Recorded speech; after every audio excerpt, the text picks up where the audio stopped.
Is there any senator in the chamber wishing to vote or to change their vote?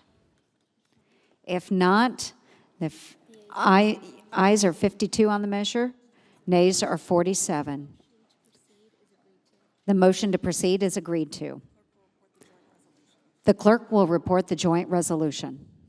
Calendar number 406, SJ Res 52, providing for congressional disapproval under Chapter 8 of Title 5 United States Code of the rules submitted by the Federal Communications Commission relating to restoring Internet freedom. Pursuant to the provisions of the Congressional Review Act, 5 U.S.C. 802 will be up to 10 hours of debate equally divided between those favoring and opposing the resolution.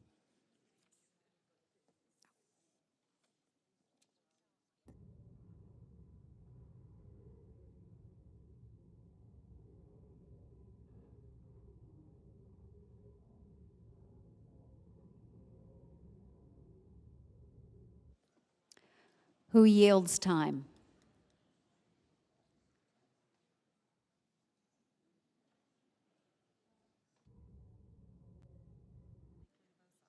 If no one yields time, time will be equally divided between the sides. Madam President. Thank you, Madam Democratic President. leader. Now, as the minority, we typically cannot move legislation on the floor without the consent of the majority leader.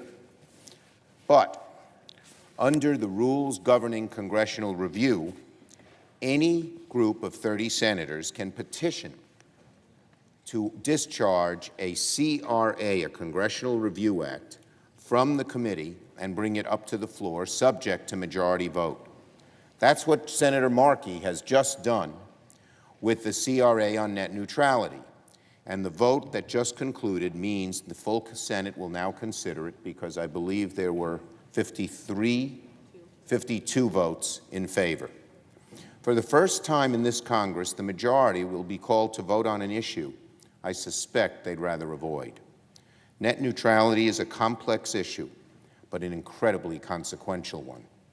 At stake is the future of the Internet, which until this point in our history has remained free and open, accessible and affordable to most Americans. That fundamental equality of access is what has made the Internet so dynamic, a catalyst for innovation, a tool for learning, a means of instant and worldwide communication.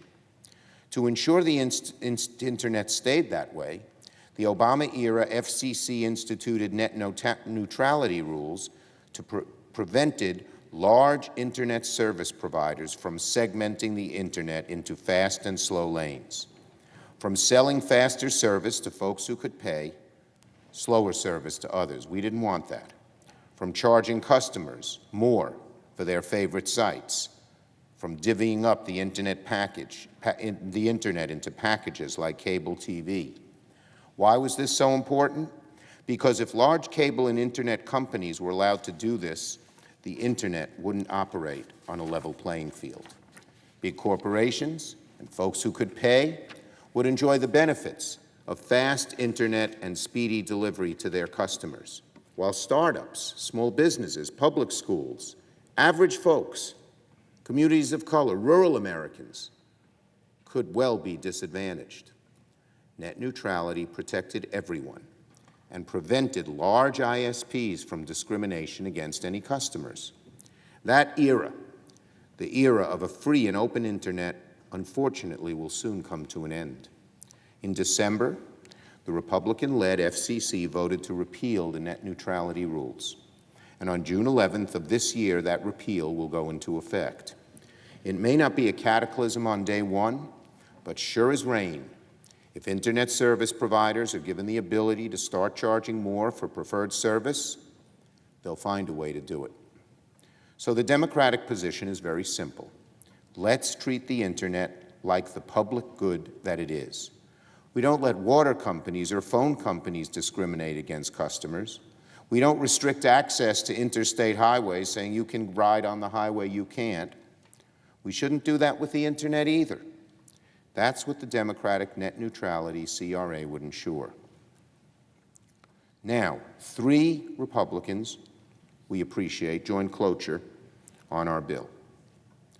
We hope more will come with us. Where do our Republicans stand on this issue? Why haven't we heard much from them on this issue when it's a typical issue that protects the middle class, working families, average Americans from big special interests taking advantage of them? I suspect our colleagues are kind of quiet on this issue because the arguments made by opponents of net neutrality aren't very convincing. Some opponents say net neutrality is unwarranted and burdensome regulation, something that hampers the Internet. I'd remind those critics that net neutrality has been on the books for several years, and the Internet's working just fine. Furthermore, the net neutrality rules were upheld by the courts as appropriate consumer protection. Yet, you'll hear too many of my Republican friends say that we shouldn't restore net neutrality through this CRA because we need bipartisan legislation to deal with this issue. That argument is a duck, it's a dodge. It's a way for my Republican friends to delay. Democrats are happy to do bipartisan legislation to enshrine net neutrality into law, but the legislation is going to take time. In the meantime, we must ensure consumers have a safety net right now. And this CRA is the quickest and surest way of doing it. Plain and simple. If you're for net neutrality, you ought to be for Senator Markey's CRA. Madam President, this issue presents a stark contrast. Are you on the side of the large Internet and cable companies, or are you on the side of the average American family? That's what the vote on this legislation is all about. And I say to every American who cares about an open and free Internet, today's the day. Contact your Republican senator.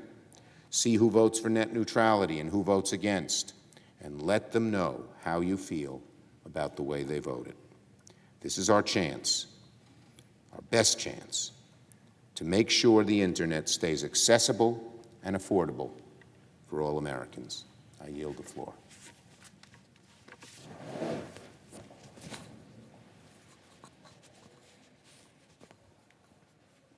Madam President. Senator from South Dakota. Madam President, I rise today in support of net neutrality. Let me say that again. I rise in support of net neutrality. Contrary to the assertions that some of our colleagues on the left have made, there are many of us who believe that codifying net neutrality principles makes sense if we really want to solve this problem. What doesn't make sense is this misguided resolution. All of us value the Internet. It connects us to commerce, friends, family, news, learning opportunities, and entertainment. Most Americans expect their Internet experience to remain free from meddling by anyone. It doesn't matter if it's a cable company or an unelected bureaucrat. Americans appreciate online freedom. If this resolution offered these protections and simply implemented widely supported net neutrality principles, I would support it. Unfortunately, this isn't the case. The resolution offered by Senator Markey would impose partisan, onerous, and heavy-handed regulations on the Internet.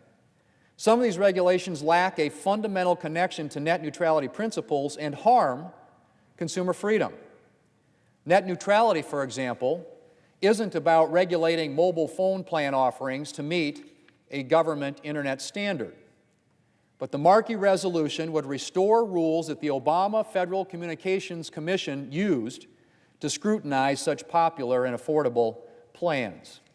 Net neutrality principles don't necessitate government rate regulation on companies working to connect Americans in rural areas, places like my state of South Dakota, or on upgrading existing networks. But again, the chairman of the Obama FCC nonetheless defended the need for broad authority to threaten rate regulation, and that's exactly what the Markey resolution seeks to restore. The implicit threat of such government intervention and statements can have a profound impact on innovation and the 21st century Internet. The Internet has certainly thrived under a model that rejects data discrimination.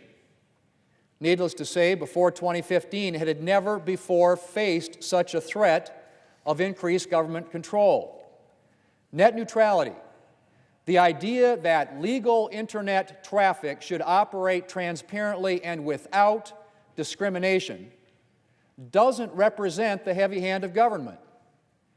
The heavy hand of government is, however, plain to see in the plan that Democrats first passed in 2015 and are now seeking to reimpose.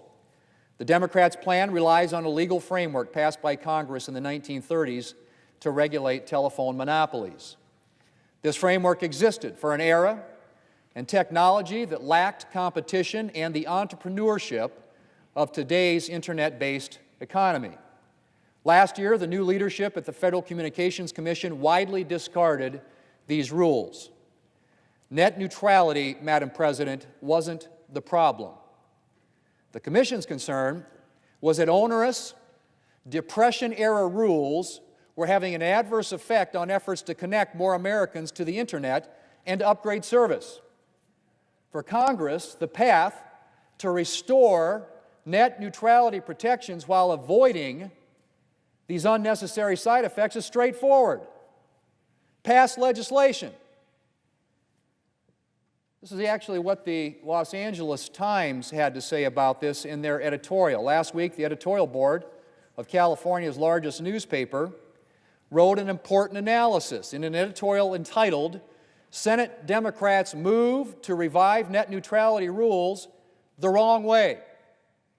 The Times wrote, and I quote, "Rather than jousting over a resolution of disapproval, Congress needs to put this issue to bed once and for all by crafting a bipartisan deal giving the Commission limited but clear authority to regulate broadband providers and to preserve net neutrality." End quote. That from the LA Times in an editorial. I'd like to place that, Madam President, in the record.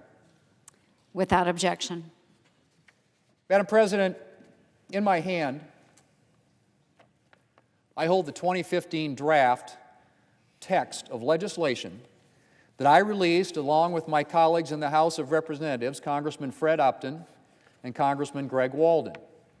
Since 2015, I have publicly and consistently been ready to work with my colleagues across the aisle on bipartisan net neutrality legislation.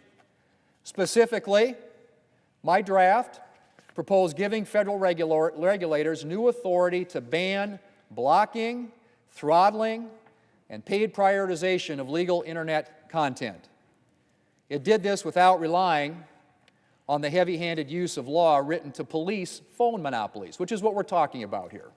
We're talking about a 1934 law governing the 21st century internet. Think about that. That's precisely what this resolution would do.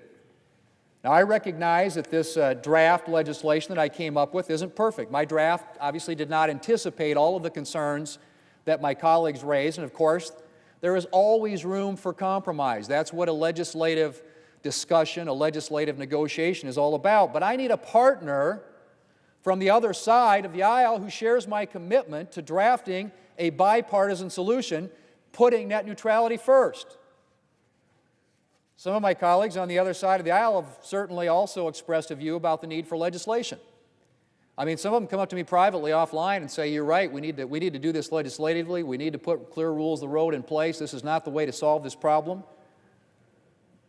But very few of them are willing to say that publicly. But my colleague and the distinguished ranking member of the Commerce Committee Subcommittee on Communications and Technology told the publication TechCrunch only 6 months ago, and I quote, "My point of view," and by the way, I had this point of view when it was President Obama and Tom Wheeler at the FCC at the time, "to the chagrin of my progressive friends, is that we should legislate," end quote. The statement was made with knowledge and virtually on the eve of the FCC's final vote to disassemble, I should say, the 2015 rule. So what changed? Why aren't we debating a bipartisan bill instead of a partisan resolution? Well, some on the other side of the aisle reached the cynical conclusion that exploiting concern about the internet outweighed the value of working with Republicans to pass net neutrality protections.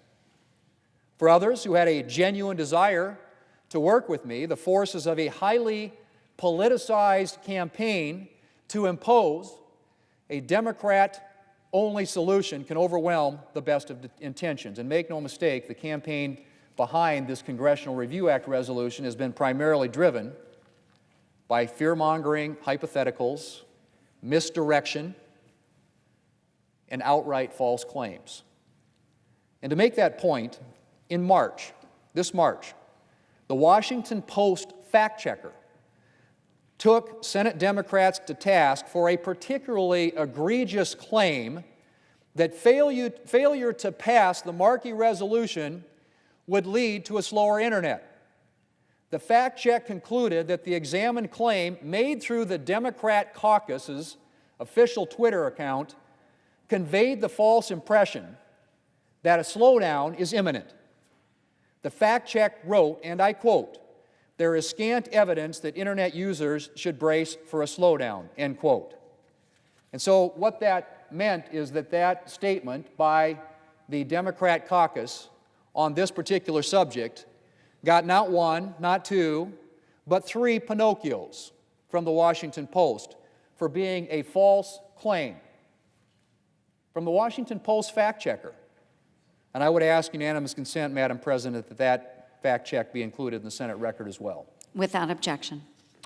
In reality, all major cable and phone providers have said that they will continue net neutrality policies. Under the new rules being put in place, federal agencies can still take action against privacy violations and unfair business practices by internet companies. In stark contrast, one unavoidable irony of the Markey resolution, as observed by the editorial in today's Wall Street Journal, is that it would actually weaken online consumer privacy protections by taking the only agency enforcing them off the beat.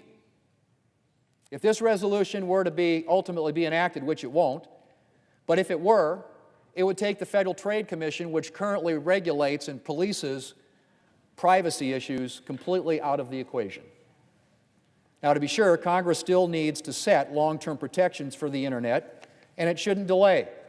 But the significant harm uncertainty inflicts on the internet will manifest itself through stifled investment and innovation over time rather than on consumers in a sudden wave of net neutrality violations. I mean, that's just a simple fact of the matter.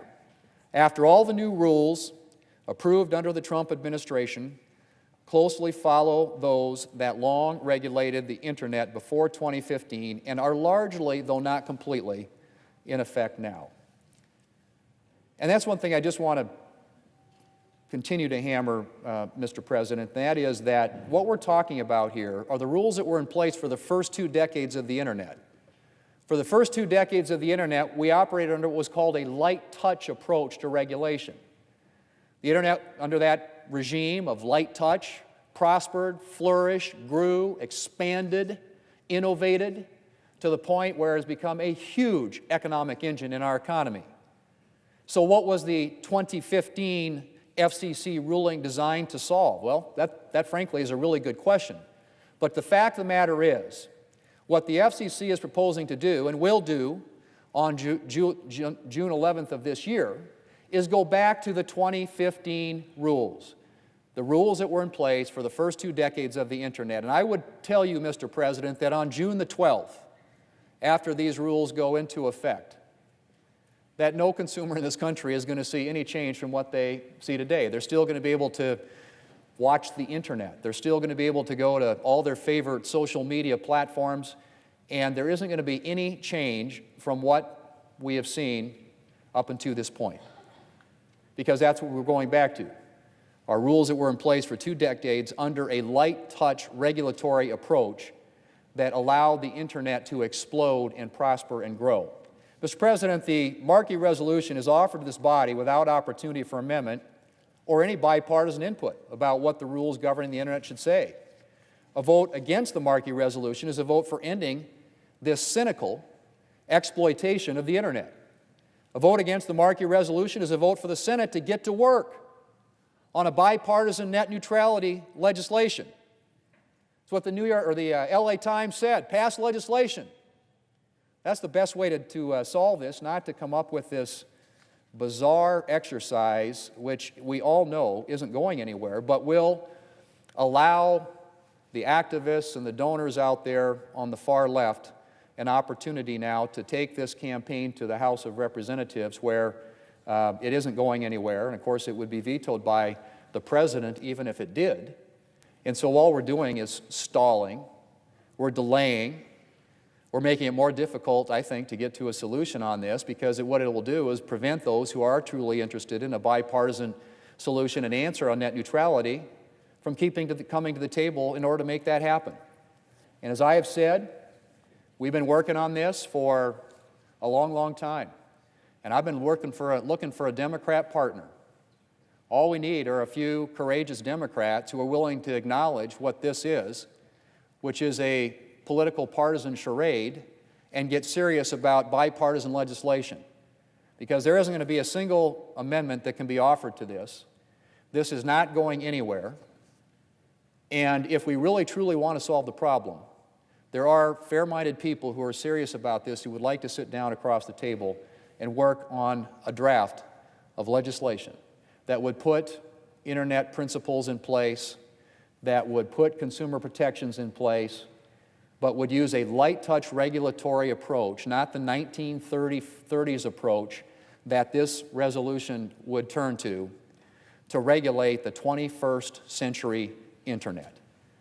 I'm at a loss, frankly, to understand why any rational, reasonable person could come to the conclusion that using a 1934 law and regulating the Internet like a public utility, a Ma Bell telephone company, would be the right approach in this age in which we live, where the Internet has thrived and prospered under a light-touch regulatory regime. And so, Mr. President, I'm going to ask unanimous consent that S.J. Res. 52 be returned to the calendar and the Senate proceed to the immediate consideration of Senate Bill 2853. I further ask that it be in order for 10 amendments equally divided between the managers or their designees and relative to the bill to be made pending. Further, that there be 10 hours of debate equally divided between the managers or their designees, and upon the use or yielding back of that time, the Senate vote on any pending amendments. Finally, upon disposition of the amendments, the bill as amended, if amended, be considered, read a third time, and the Senate vote on passage of the bill. Is there objection? Mr. President, The Senator from Massachusetts. reserving the right to object. Mr. President, Senator Thune's bill is problematic both substantively and procedurally. There have been no committee hearings on his proposal, and it is not ripe yet for consideration here on the Senate floor. And as a result, Mr. President, I object. Objection is heard. Mr. President, what you just heard was an objection to having a reasonable debate, and to the point the Senator from Massachusetts made, clearly the unanimous consent request called for an opportunity to have amendments considered by both sides of this discussion. And what that tells me, again, is that what this is about isn't serious legislating. It's about, again, the political theater associated with this congressional resolution of disapproval, which has absolutely no future, is going nowhere, and does nothing to address the fundamental underlying problem, which colleagues on both sides acknowledge needs to be addressed. So I will, for the record, Mr. President, point out that we did attempt to bring up a serious piece of legislation, one that provides the consumer protection, that bans blocking lawful content, that bans the throttling of lawful content, that bans paid prioritization, the very things that most of my colleagues on the other side say they want addressed.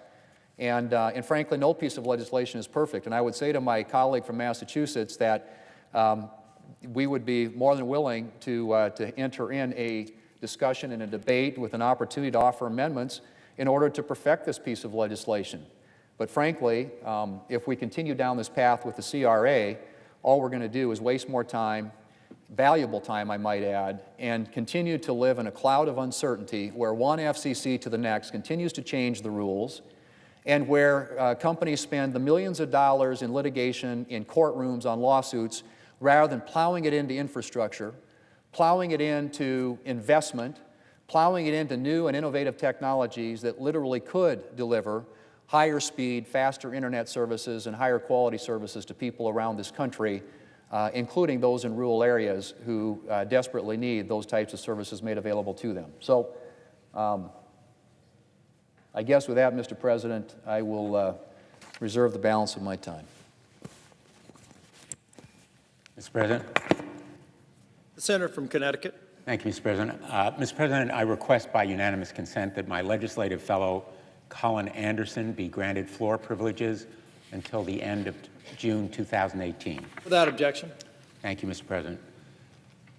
Mr. President, only in Washington, D.C., and perhaps only in the walls of this Capitol, is net neutrality regarded as a partisan issue. Only here are there accusations that the left or the right favor a position on net neutrality. In the rest of America, net neutrality is bipartisan, in fact, non-political. It is the lifeblood of the internet. It is the animating principle that enables companies and individuals to have equal access to the internet without blocking, discriminating, price gouging, or favoring of some companies at the expense of others. In fact, in legislatures across the country, like Connecticut's, there have been proposals to do there what we are seeking to do here. That is, to preserve an open internet in accordance with the Open Internet Order, which has been rolled back by the FCC. Strong net neutrality rules are accepted across the country on both sides of the aisle in state legislatures and state governments, in boardrooms, and in all the communities where people come together seeking to communicate and use the internet in the highest and best way that it can be used. And one example in New Haven, just one, is Netflix, is C-Click's Fix. C-Click Fix is a New Haven company that helps citizens communicate with their local governments to improve their communities. The internet's incredible economic success and this company's have been made possible because it is a free and open platform. This company has a good idea. It can put that good idea to work, helping people make their local and state governments work better and be more responsive. That success story has been repeated countless times because of net neutrality and the open internet. We are here to stop malign rulemaking run amok. The FCC, under the leadership of its chairman, has in effect rolled back the progress that was made with the Open Internet Order. It defied 10 years of evidence and the pattern of market consolidation and merger that endangered the open internet. It defied evidence of discrimination that was taken over the rulemaking process. And it basically ignored a court order upholding the Open Internet Order, a court order that was the result of in-depth and determined litigation to stop that order, and that effort was rejected. The Justice Department has shown from AT&T's own internal documents that it sought to use its merger with Time Warner to raise prices and to hinder competition from online video services. A proposed merger between T-Mobile and Sprint threatens to further reduce scarce competition in wireless. Big broadband companies have more financial incentive and less market deterrence to obstruct competition than ever before. And Chairman Pai's plan would enable those broadband companies holding near monopolies over access to consolidate even more power. If the broadband companies are able to block, throttle, or charge fees for certain applications on or websites, the result will be higher prices, less innovation, and fewer new products. Reversal of net neutrality is a consumer's worst nightmare, but it is also a nightmare for small businesses and for competition and innovation and creativity in America. I urge my colleagues to support SJ Res 52, the resolution of disapproval of the FCC's disastrous plan to roll back net neutrality. It is vital to protecting consumers and small businesses, preserving the open internet, and upholding the integrity of the rulemaking process. If this effort fails to succeed, the challenge in the courts will overturn Chairman Pai's rollback of net neutrality, because he embarked on a preordained purpose without proper rulemaking to overturn the rule adopted by the FCC before he became chairman. When he initiated that process, he promised a, quote, open and transparent process, but the outcome was predetermined from the start. That is not the way rulemaking should occur. That is why the courts will overturn it, and that is why we should be protective and proactive in this body and adopt Senate Joint Resolution 52. Thank you, Mr. President. I yield the floor. Mr. President. Senator from Massachusetts. Thank you, Mr. President. You know, at this very moment, a high school junior is reading a report online for a class paper that she has due at the end of the week. Not far from her house, a single mom who recently quit her job to follow her dream of becoming an app developer is online teaching herself to code. In a city thousands of miles away, a small business owner is processing an order online to keep the lights on and the bills paid for another month. And every night in living rooms across this country, grandparents pick up their smartphones to video chat with newborn grandchildren who are hundreds or even thousands of miles away. You know, let's face it, the internet is intricately woven into the fabric of American society. It is a very important part of our lives. But right now, our access to a fair and open internet is under siege. In December, the Federal Communications Commission, the FCC, voted to eliminate the net neutrality protections that stop internet providers from blocking access, filtering content, or charging higher fees for fast lanes. 3 tactics that giant internet companies want to use to control the internet. Mr. President, the repeal of these protections has corporate greed and corruption written all over it. This may be what the special interests want, but the American people are opposed to the very idea of a restricted internet. Net neutrality provisions are wildly popular. When it comes to a free and open internet, 83% of Americans are clear about their position. They want and they demand a free and open internet.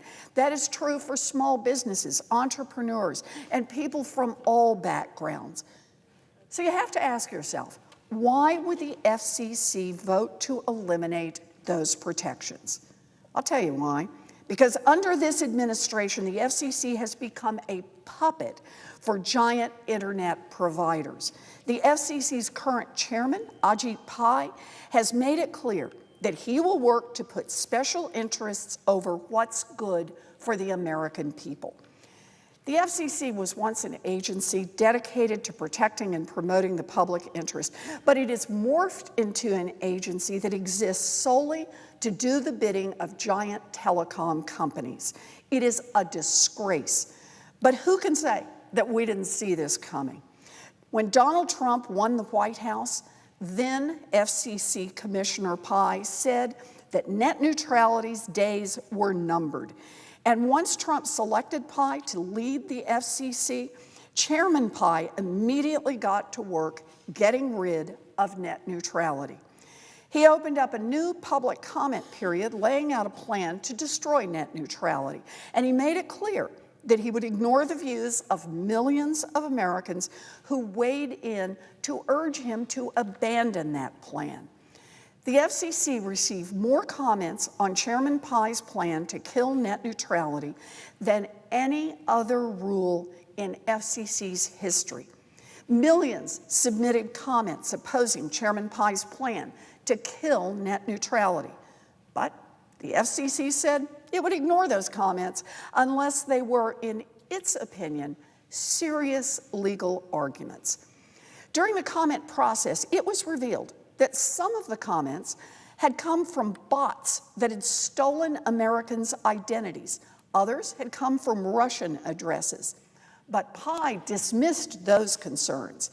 He demonstrated that no matter what, he would forge ahead with his plan to hand over the internet to the biggest and most powerful internet providers. If Chairman Pai's plan is implemented, internet companies will literally get to set their own rules governing access to the internet. As long as they put their rules somewhere in the fine print, internet providers can pretty much do whatever they please. That's not the way government is supposed to work.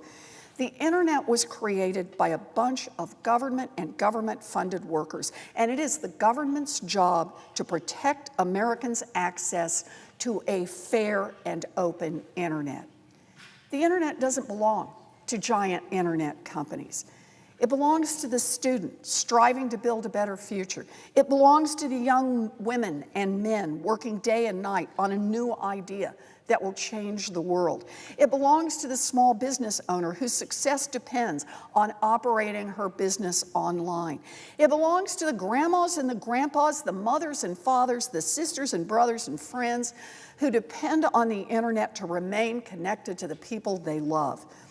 It belongs to people who like to watch their favorite shows online or read the news or shop or play video games or just browse the internet. It belongs to all of us. And if the FCC will not stand up for the public interest, it's up to Congress to do so.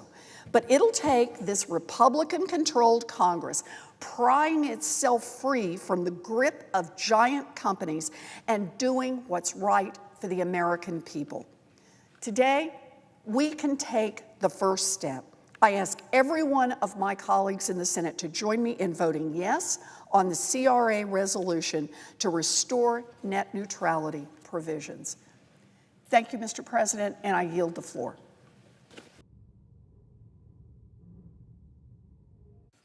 Washington.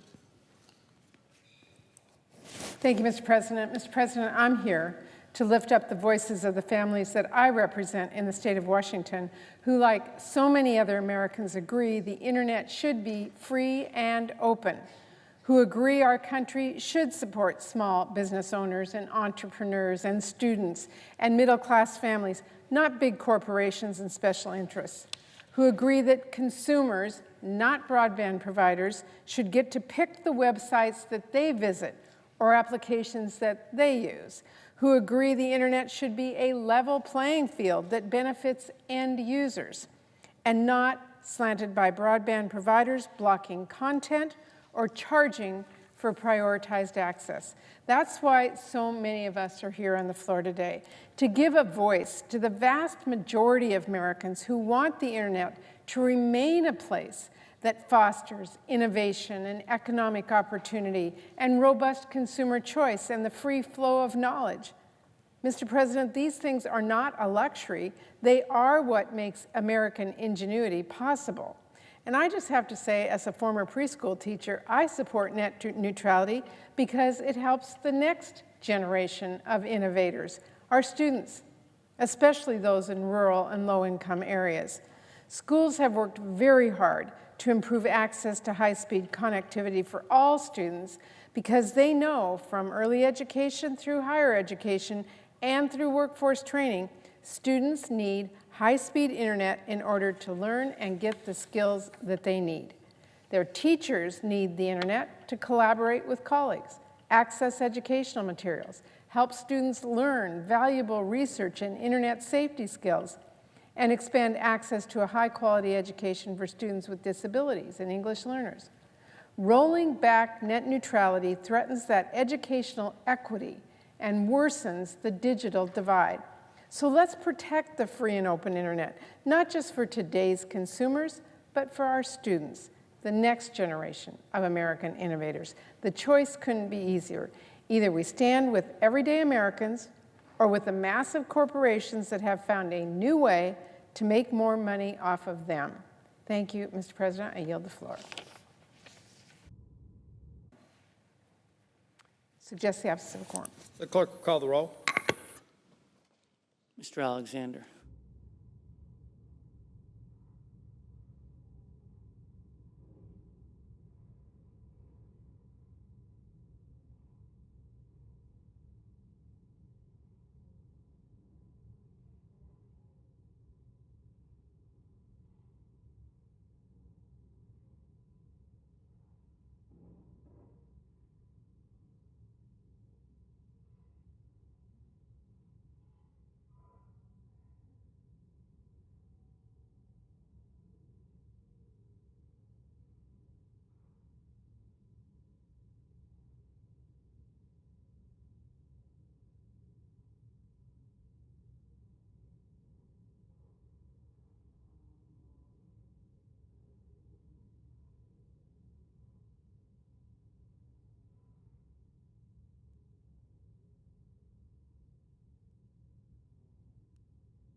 Mr. President.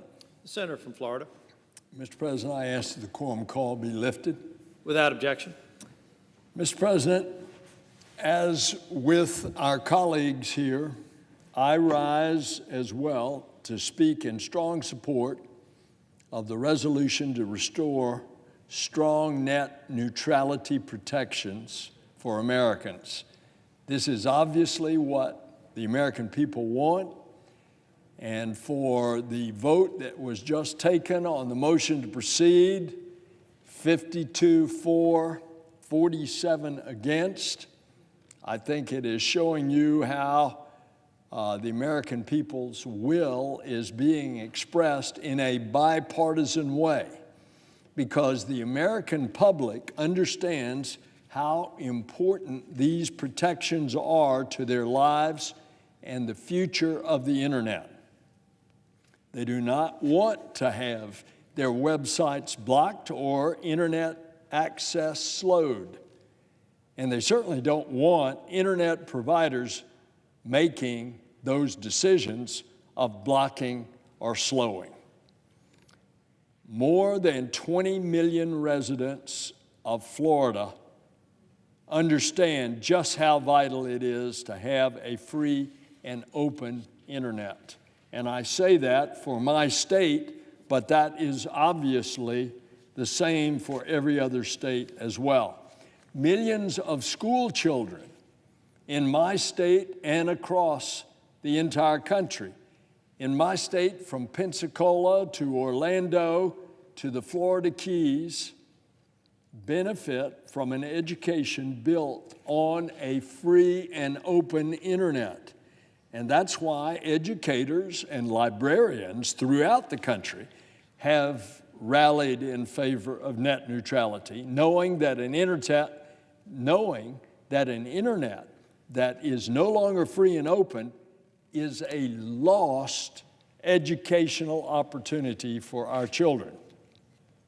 Florida's colleges, universities, and technical schools rely on the free and open internet for their vital educational and research missions. Unfettered access to the internet is essential to research. Research into issues as critical to the state and nation as medical research, climate change, sea level rise, whatever the research is. Florida's growing economy is equally reliant on a free and open internet. The growth of high-tech jobs all over the country, but particularly in Florida, including those across the middle swath of Florida, including the booming Space Coast, is largely built on advanced high-speed internet networks available in those areas. And small businesses as well, all around, use the internet as the great equalizer, bringing a global marketplace to your very doorstep. But that global market for those companies exists only so long as everyone on the internet is treated the same. If you start picking and choosing, then you lose the value of that equalizing, where a small company can have a great idea and have access to the information just like a big company can do. Citizens throughout my home state rely on the internet for civic and social engagement. The internet is today's social forum. It's a tool that we use to stay engaged in the lives of family, friends, and peers. The internet can also be an equalizing force, and as such, has been a place where communities of color have been able to tell their own stories in a way that they've never been able to tell before. And it has given minority communities the power to organize, to share, and to support each other's causes. To limit access to that net would be to help silence these voices that are just beginning to be heard.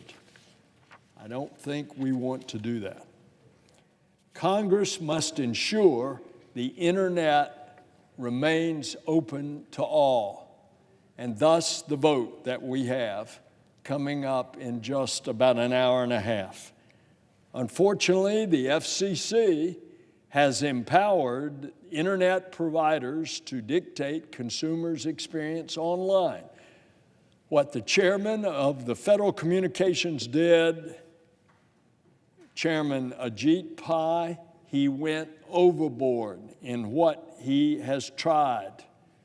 This senator has spoken over and over for moderation in approaches to how the FCC would be involved with regard to regulating the internet. Because when websites can be blocked, when downloads can be slowed, and consumers then have to pay more to access what they are actually looking for, that's not a free and open internet. It becomes a closed internet. And I'm very happy to be here on the Senate floor with all of these other senators that have spoken to restore the FCC's net neutrality protections.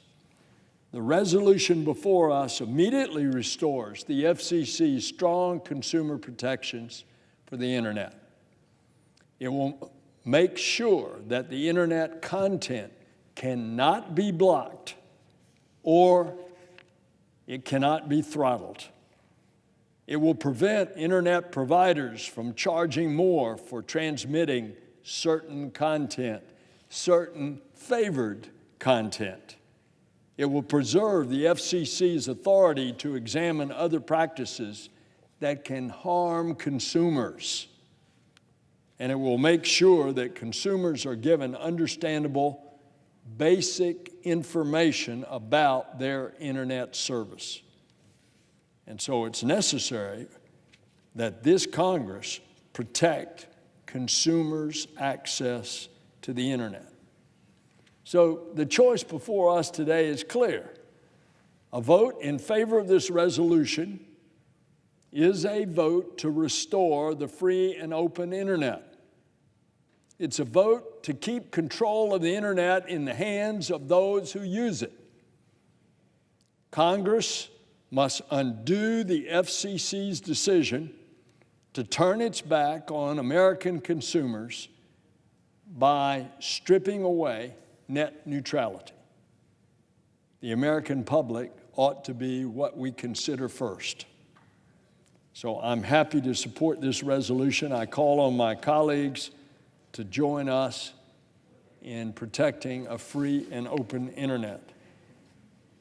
And Mr. President, I would say in closing that this senator, as one of the leaders of the Commerce, Science, and Transportation Committee, has so often spoken in favor of the two sides getting together and negotiating legislation, because if we keep going through this roller coaster, that the FCC does one thing, and then the roller coaster goes the other way, and it does another thing, and each time it acts, it goes into court. Ultimately, there ought to be a legislative solution. But today is to take a stand on the excessive action of the FCC so that it will set the table in order that we can go about and make sure protecting the free and open internet and give the ingenuity and creativity and Yankee inventiveness of this country the opportunity to continue to blossom forth by using this new technological tool that has been virtually put into use just in the past decade. We don't want that internet throttled and limited. It needs to be free and open. Mr. President, I yield the floor. And I would suggest the absence of quorum. Clerk, call the roll. Mr. Alexander.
Mr. President.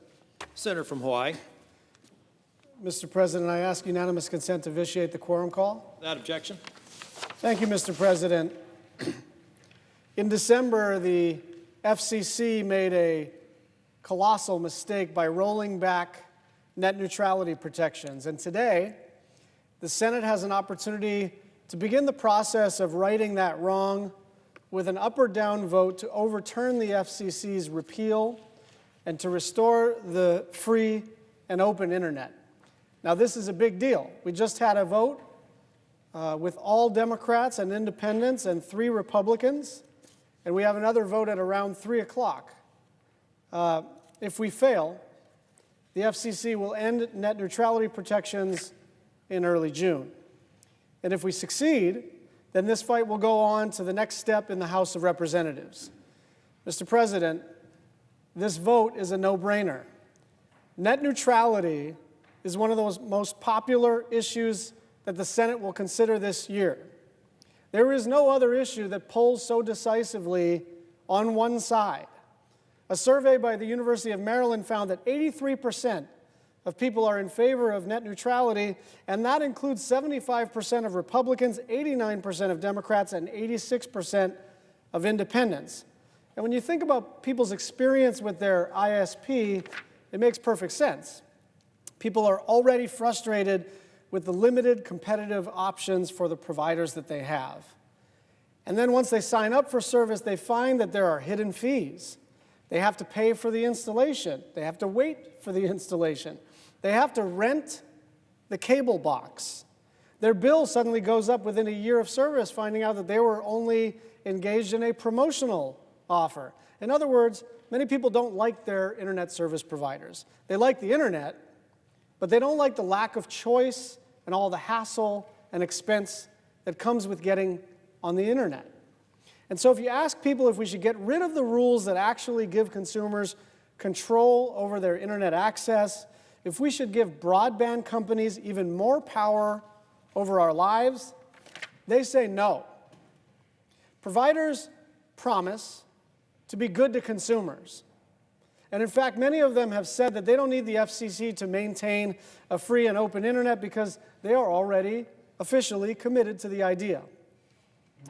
But without net neutrality, there is nothing in the law that prevents companies from treating content or websites differently. In fact, many of these publicly traded companies, once the dust settles, once the politics wanes of this net neutrality issue, they will be talking to their chief financial officers, their boards of directors will be asking, why are you not maximizing revenue?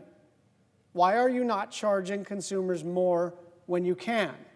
And if the answer is, in the process of trying to prevent a piece of legislation from passing, we made a promise, the board of directors will say, well, change your mind. And the only thing that can stop a corporation who provides broadband services to consumers from doing all the wrong things is a law. It is not a promise, it is a law. And so the question for the Senate is very simple. Whose side are you on?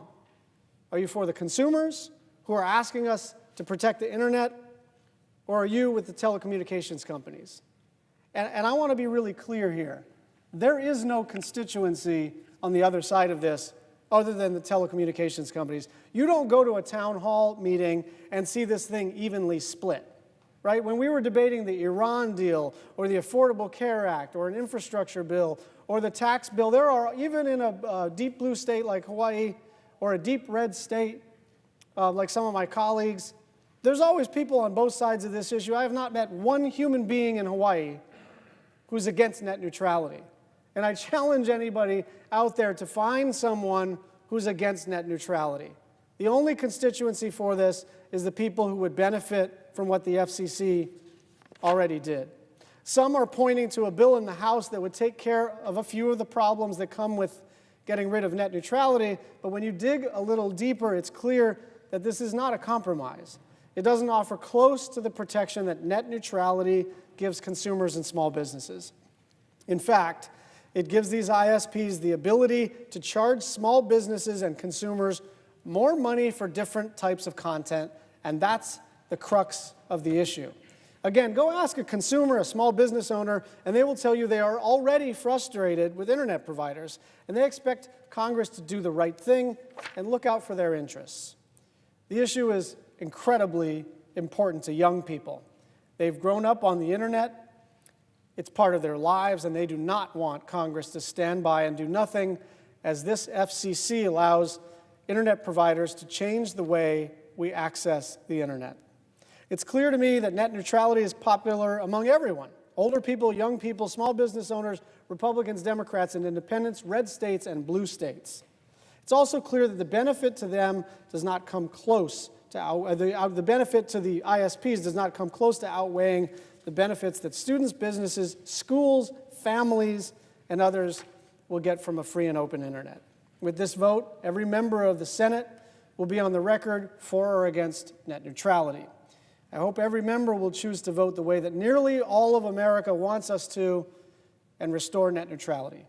I yield the floor. Mr. President. The senator from Oklahoma. Mr. President, I was in a conversation with a group of Oklahomans just last week. The issue of net neutrality came up in that conversation. A gentleman there who publishes content on the internet said he was very concerned about net neutrality and wanted to make sure that the content that he had, he could continue to publish, and he would not have to go to every single ISP, internet service provider, across the country and negotiate a deal with them. And that's what happens with net neutrality. And I said, that's very interesting. Has that happened to you? Have you faced that? And he said, no, but I'm afraid I might. Here's the problem we have with this conversation about net neutrality. For 20 years, the internet functioned under a very clear set of rules. The Federal Trade Commission had a set of rules for both content providers and for the fiber, the internet service providers. A clear set of rules. They couldn't violate anti-trade practices, they couldn't do monopolies, they couldn't violate the basic rules of commerce. There was a very clear set of rules. And then 2 years ago, the FCC. Now, the FTC is the one, the Federal Trade Commission, the FTC has been the one regulating the internet for 2 decades. The FCC decided they wanted to regulate not the content and the internet service providers, just the internet service providers. So the FCC, in an unprecedented ruling that had already gone to court multiple times and failed, grabbed the regulatory control from the FTC and said, we'll take the internet service providers and we'll manage them and you keep the content folks. That's the fight that we're in right now. It's the funniest thing to me to be in a conversation about net neutrality, because the implication is the internet will not be free if the government doesn't regulate it with this particular entity, the FCC. When I ask people, would it be okay if the government regulated with the FTC, Federal Trade Commission, most people say, well, that'd be fine too. Well, good, because that's the way it has been for 20 years. For 20 years, there's been one set of rules on the superhighway of the internet, the Federal Trade Commission. Here's what I'd like to say to people that are trying to listen in, trying to figure this out. Most of the arguments and the fights that have come about cost increases and about paid prioritization and about blocking and about people monitoring content hasn't been from the internet service providers, it's been from the content folks. You tell me, when you go to your news feed and whatever social media site you go to or whatever news site you go to, are there the paid commercials that come up first and then your friends that come up second? Probably most of the time. Are there certain bits of content that you pay more for? If you're on Facebook, you can put this out, but you'll reach more people if you pay for it?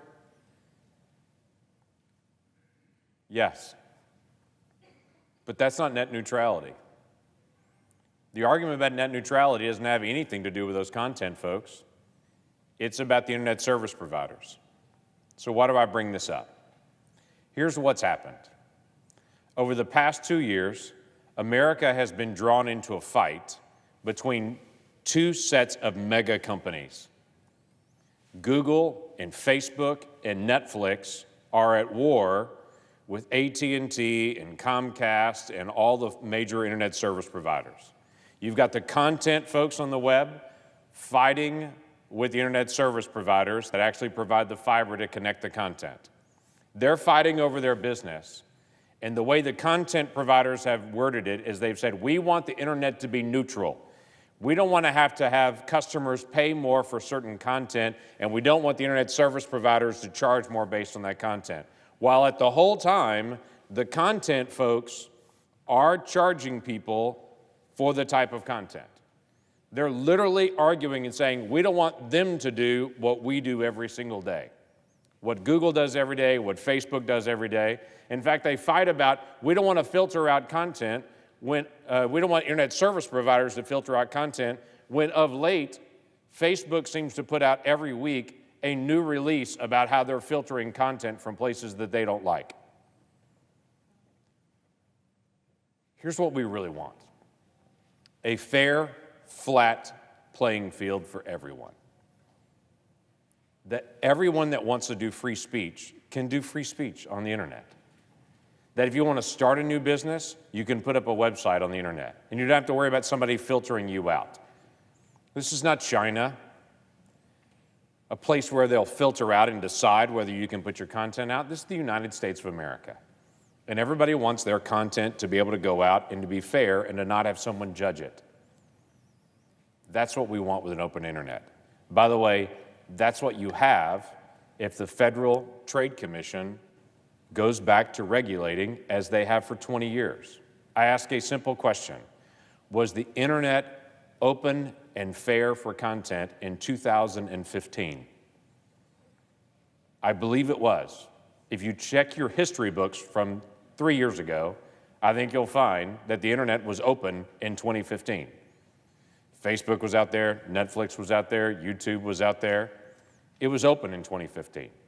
We're not talking about any set of rules different than how the internet operated in 2015. But what we don't want to have is two different sets of rules, where this set of companies, the Googles and Facebooks and Netflix, gets to tell a different set of companies, the fiber, how they do their business. Neither do we want the fiber companies telling the content folks how to run their business. Let them compete. And a lot of people say, well, there's only a few internet service providers that are out there. Well, in the United States, there are 4,500 internet service providers that are out there. Yes, there are some big ones, but there are a lot of small ones. And if the big ones misbehave, guess what happens? Competition will beat them down. And those small companies will beat them because the big companies get out of line. It's the way America works and the way competition works when you keep it fair and open. It's a misnomer to talk about net neutrality, as if it's not neutral right now. There are a lot of fears and a lot of innuendos. There's a lot of accusations of what ifs, and maybe they'll come out, and I'm afraid the boogeyman's going to come and take over the internet. But really what's happening is two giant sets of companies are competing and asking the government to jump in the middle. And the Googles and Facebooks and Netflix are asking this government to go give restrictions to the internet service providers that they are not willing to actually have themselves. Why don't we just do this? Let everybody compete and not try to have the government in between.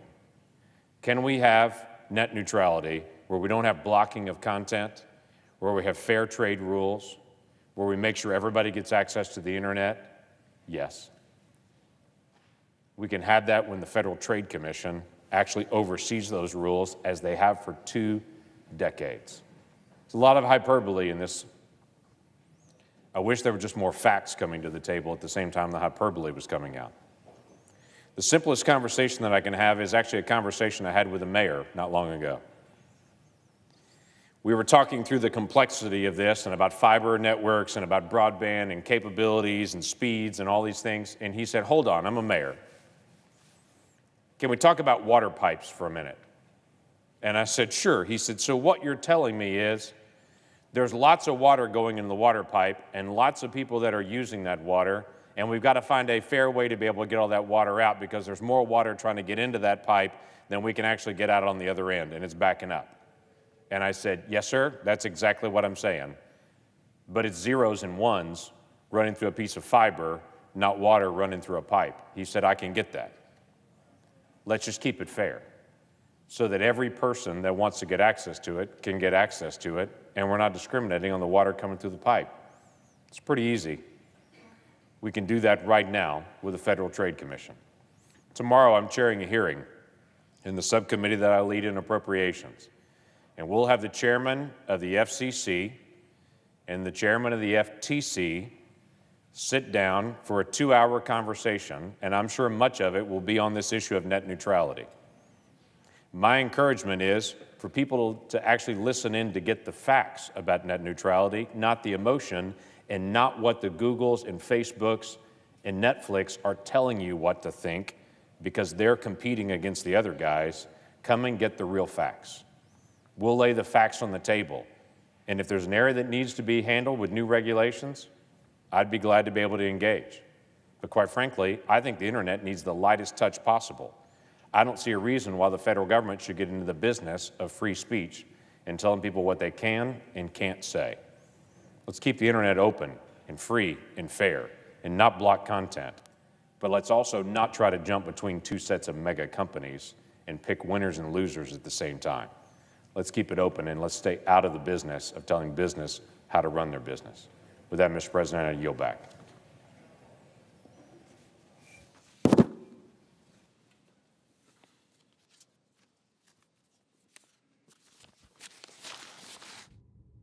The absence of a quorum.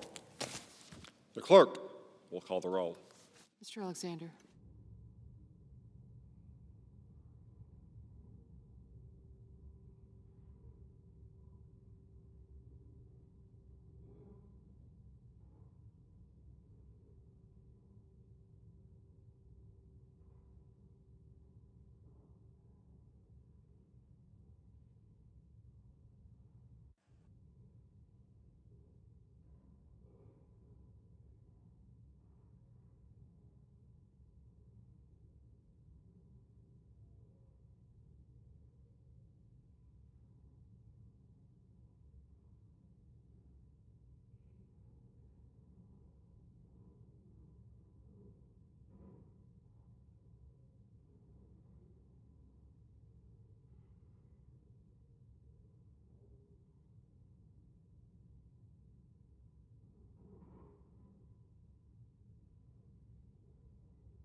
President, The Assistant Democratic Leader. as consent, the quorum call be suspended. Without objection.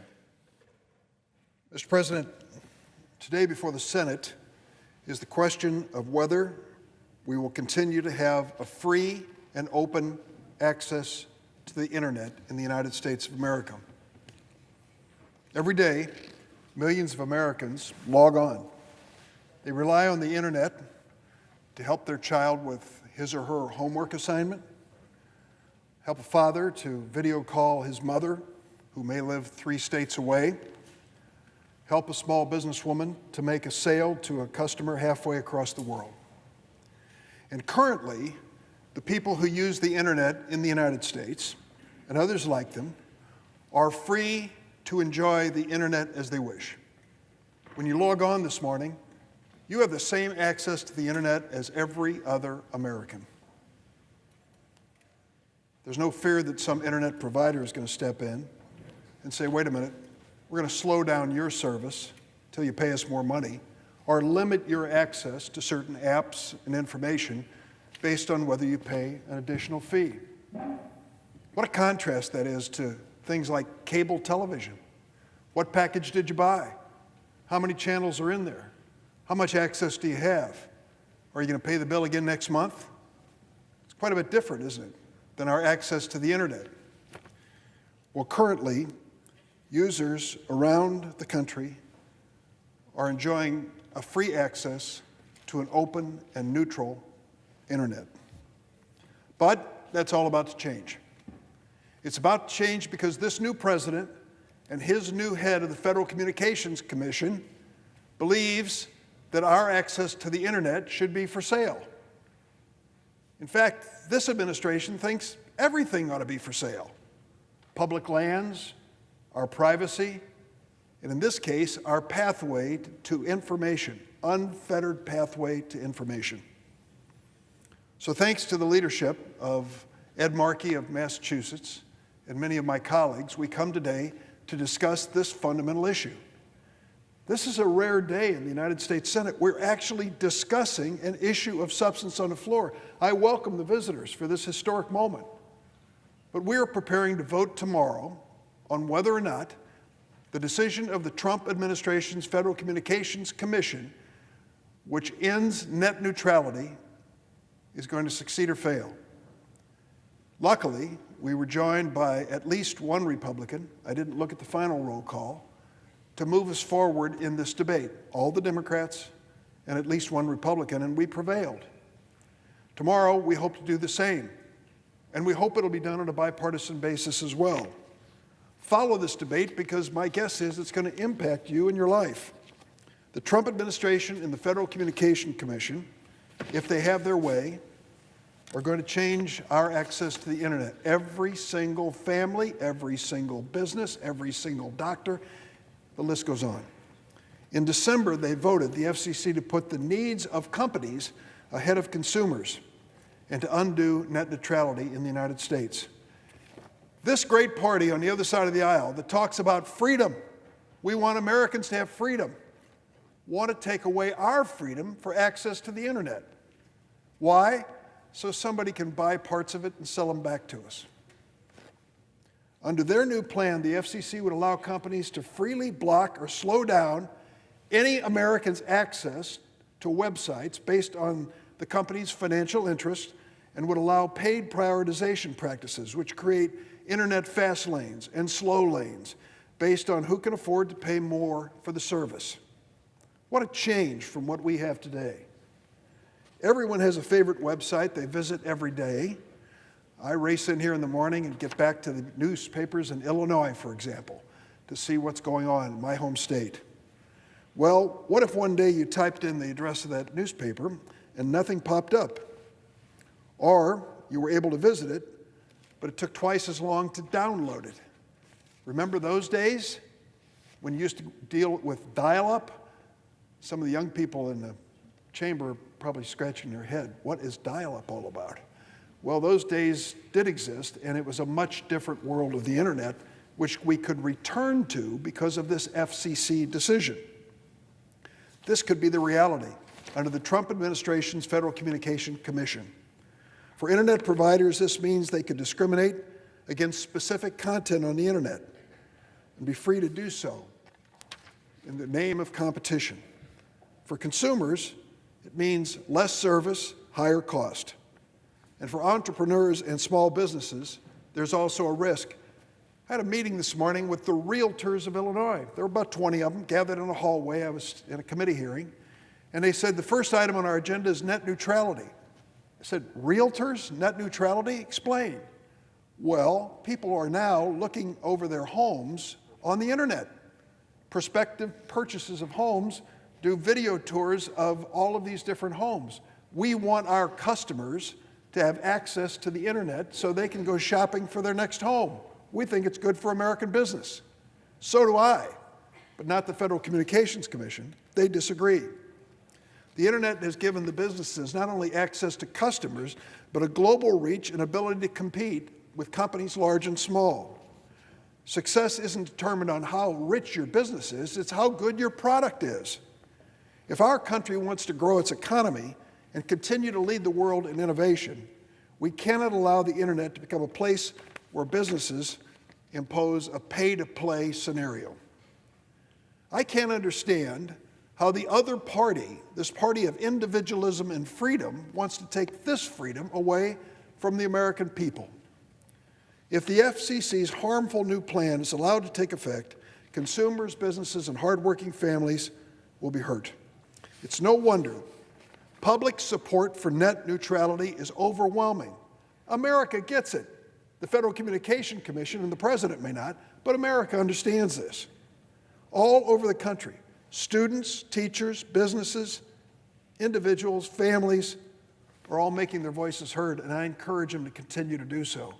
We need more Republicans to stand up for your freedom. We need more Republican senators to join us in what should be a strong bipartisan effort.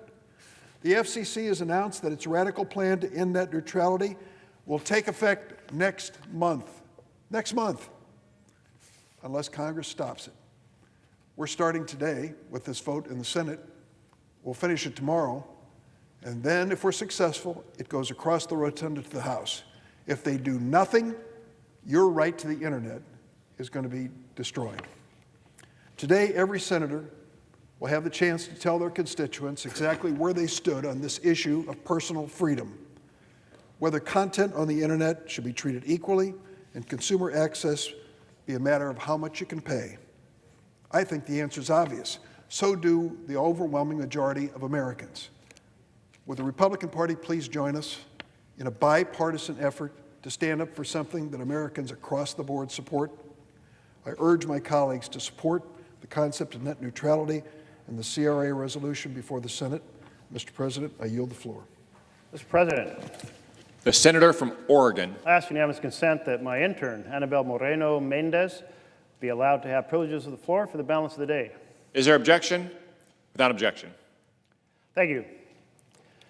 We have watched in 2017, last year, a series of battles related to the very fundamental vision of our Constitution, whether we're going to do the people's work or we're going to be a Senate run by the most powerful and privileged in America. Well, there's no question how that came out. It was the powerful and the privileged. Three major things happened in 2017. The first was a health bill designed to destroy health care for some 30 million Americans, thereby also affecting everybody else by rising the costs of health care and putting our rural health care clinics and our rural hospitals out of business. That was a bill for the powerful and the privileged and against the people. And then we had the tax bill, a bill that borrows $1.5 trillion from the next generation. Our pages on the floor here on the next generation. We gave the bill to them and then gave the proceeds to the very richest Americans, increasing, accelerating inequality in wages and inequality in wealth. That is legislation by and for the powerful, not we the people. And then we saw the theft of a Supreme Court seat, done directly to maintain a court case called Citizens United that allows the wealthiest Americans to spend hundreds of millions of dollars to drown out the voice of the people here in our democratic republic.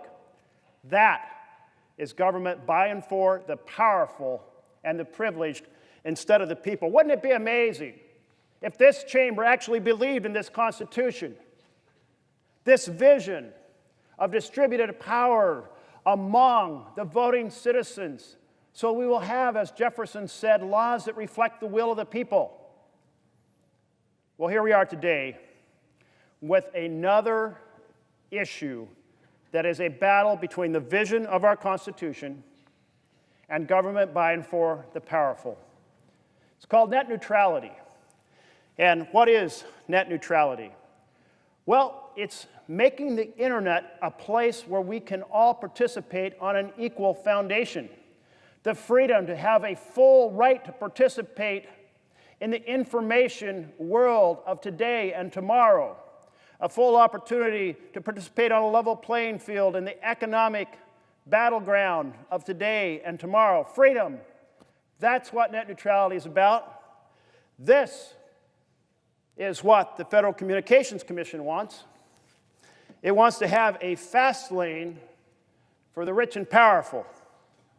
And it wants to have a slow lane where you're hardly moving at all for all the rest of us, all of working America, stuck here in a congested internet while they sell off the fast lane to the wealthiest. That's what this is about. Now, the FCC, Federal Communications Commission, proceeded in its decision to take away equality on the internet, to ignore the technical experts, to produce studies that were debunked by the experts, and to conduct a fraudulent public comment period where bots, robotized comments were filed by the millions, fake comments. They didn't even want America to be able to weigh in legitimately. We said redo the comment period and put up an interface to stop the bots so real people can weigh in. You can have real input from real Americans. That's we, the people government. And the FCC said, no way, because we are bent on our track. And what was their track? To allow discrimination on the internet by the type of user, to allow discrimination on the internet based on the type of business or the type of social content, to allow discrimination on the internet by the type of website, to allow discrimination by the type of platform, I use an iPhone or a desktop, to allow discrimination based on the software application. Is it Safari or is it Google? And why is that? Because the internet service providers can sell, through that license to discriminate, a fast lane to the rich and powerful, while the rest of us are stuck in traffic. It's totally unfair. People in America get it. They understand that this is the opposite of what it means to have government that reflects the will of the people. You know, back if we go to our founders, James Madison said the advancement and diffusion of knowledge is the only guardian of true liberty. The advancement and diffusion of knowledge, the guardian of true liberty. But today, a sizable share of the members of the Senate want to shut down advancement and diffusion of knowledge on a level playing field and sell our rights to equality to the highest bidder. They want to put the modern user, the student, the child, the math teacher, the entrepreneur, the small business, they want to lock them in chains and say, we're taking away your freedom to participate in the public square on an equal basis. That is simply wrong. And we know it's wrong because millions of Americans are weighing in. I've had in my office phone calls on some days that are 100 to 1. 1 or 2 or 3 people arguing that, sure, let the powerful sell off our freedom, but for every one of those folks, 100 citizens saying, no way, fight for fairness, fight for equality, fight for our freedom to participate on a level playing field. Oh, we hear it from all kinds of small businesses. More than 6,000 have formally weighed in. We hear it from all kinds of organizations. Back home, I hear it from the realtors. I hear it from the restaurant owners. Everyone who isn't one of the super elite in America wants equal participation and freedom on the internet. But there's a whole host of colleagues today that are considering voting for the elite and rich and powerful over their constituents. I encourage you to rethink your priorities because we have a responsibility under our Constitution to do government by and for the people, not the powerful. We've heard from chiropractors. We've heard from people who do music venues. We've heard of graphic design artists. We've heard of medical startups. We've heard of everyone across the spectrum saying, give me a fair chance to compete. A fair chance to compete. That is an American value. Let us not trounce that value into the mud today.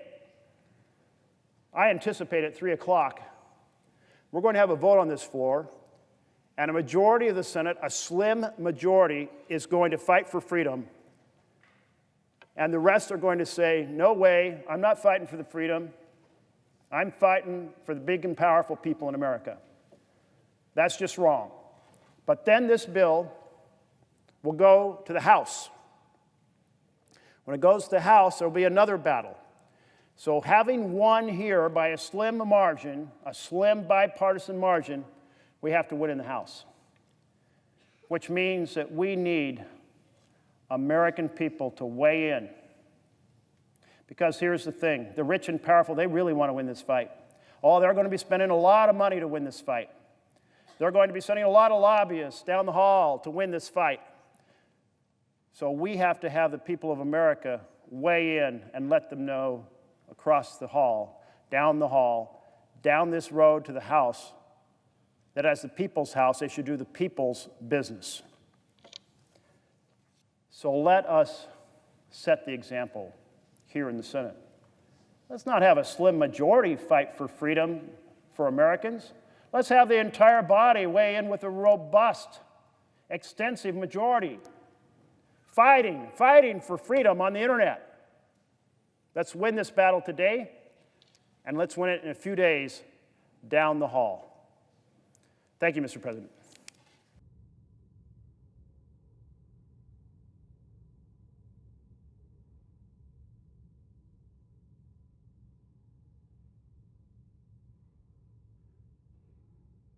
Mr. President. The senator from Wyoming. Thank you, Mr. President. Mr. President, yesterday, President Trump joined Republican senators for lunch. He was very optimistic, very positive about a lot of the developments in America's foreign policy in places like North Korea. At the same time, we all recognize that the world continues to be a very dangerous place. National security must be our first responsibility. My goal is a nation that is safe, strong, and secure. Now, to have safety and security at home, we need peace and stability abroad. Republicans in Congress understand that. So does President Trump, and so does Gina Haspel. That's why the Senate Select Committee on Intelligence today approved Gina Haspel's nomination to lead the Central Intelligence Agency. It was a bipartisan vote. You know, that used to be the normal way things operated around here, in a bipartisan way. When you had a nominee who was undeniably qualified, they got support from both sides of the aisle. It's become very uncommon over the past year. Democrats have decided to obstruct President Trump's nominees for important jobs almost at any cost. Well, Gina Haspel got this rare bipartisan approval from the committee for the right reasons, because she is the right person for this job. Now we'll have a vote on the Senate floor. You know, this should be one of the easiest votes for members of the Senate to cast all year. The director of the Central Intelligence Agency is a very important member of the President's national security team. She's the right person for the job. She's been a career intelligence officer for 33 years. That goes back to the days of the Ronald Reagan administration. She actually got interested in the CIA when she learned that women could serve there doing clandestine work all around the world. She served in Africa, in Russia, in Central Europe, in Asia, and she's held top jobs at the agency's headquarters. She understands every element of the work of America's intelligence community. Since she is actually the acting head of the agency today, I think anyone would be hard-pressed to say that she's not up to the job, because she is doing the job. She has the faith and the trust of the men and women in the field who keep us safe every day. Let's not forget that she's also worked very closely with Mike Pompeo. He was head of the CIA, now he's Secretary of State. Having two people in these important jobs who already have a solid, respectful working relationship is extremely important for making sure that the United States foreign policy is airtight. No one else that the President could have nominated who would have been able to work as closely with Secretary of State Pompeo. She's an expert on terrorism. She's an intelligence expert. She's a national security expert. She began her work at the CIA during the Cold War. So she has a deep understanding of Russia and a deep understanding of our challenges there. Look, I think it's clear that Gina Haspel is an absolute star nominee for this vitally important job. And I'm not the only one saying so. The list of people who have come out and endorsed her nomination goes on and on. At least six former leaders of the Central Intelligence Agency have all come out publicly to praise her qualifications and her abilities. CIA directors under President Obama, under President Bush, under President Clinton, Republicans and Democrats alike all agree she's the right person for this job. Look at what they've had to say. Michael Hayden was director under President Bush. He wrote, "Gina Haspel is the person America needs at the CIA." He said she is someone you want in the room when big decisions are being made. Or look what Leon Panetta said, who had the job under President Obama. He said that he was glad that she would be the first woman to head the agency, because he said, frankly, she's someone who really knows the CIA inside out. Look at John Brennan. He also ran the agency for President Obama. He said in an interview that she has the experience, the breadth, and the depth on intelligence issues and foreign policy issues over many, many years. You know, it's clear that this is someone who is very highly regarded by people who know her, people who worked with her, and people who have relied on her judgment and her expertise. That expertise and that clear-eyed judgment is more important today than perhaps at any other time since the end of the Cold War. Our nation's adversaries are cunning, they are opportunistic, and they are aggressive. We face challenges in dealing with Syria, dealing with ISIS. We have a lot of work ahead of us in Iran. Next month, President Trump will be meeting with North Korea to try to end their nuclear program. Now, I remain skeptical about North Korea, and so do a lot of Republicans in the Senate. But this is the best opportunity we have ever had to try to get nuclear weapons out of North Korea. The President needs his full team in place. This isn't a simple political game for Democrats to play for TV cameras. This is about peace and security of the world and safety and strength for the United States. As a CIA officer for more than 30 years, Gina Haspel has had to make tough decisions to keep our country safe. The decision we face to confirm her nomination to be director of the Central Intelligence Agency is not a tough decision at all. I will vote loud and clear in support of her nomination, and when she's confirmed, all Americans will be able to sleep soundly knowing that she is on the job providing the security that we all need. Thank you, Mr. President. I yield the floor. Suggest the absence of a quorum. The clerk will call the roll. Mr. Alexander.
Mr. President. The senator from Massachusetts. Thank you, Mr. President. Mr. President, I ask that the quorum call be vitiated. Without objection. Thank you, Mr. President. Mr. President, I want to thank you and thank all of my colleagues here today. This has been a very important debate to have on the floor of the United States Senate. It's a debate over whether or not we are going to continue to have a free and open internet. This vote is a test of the United States Senate, and the American people are watching very closely.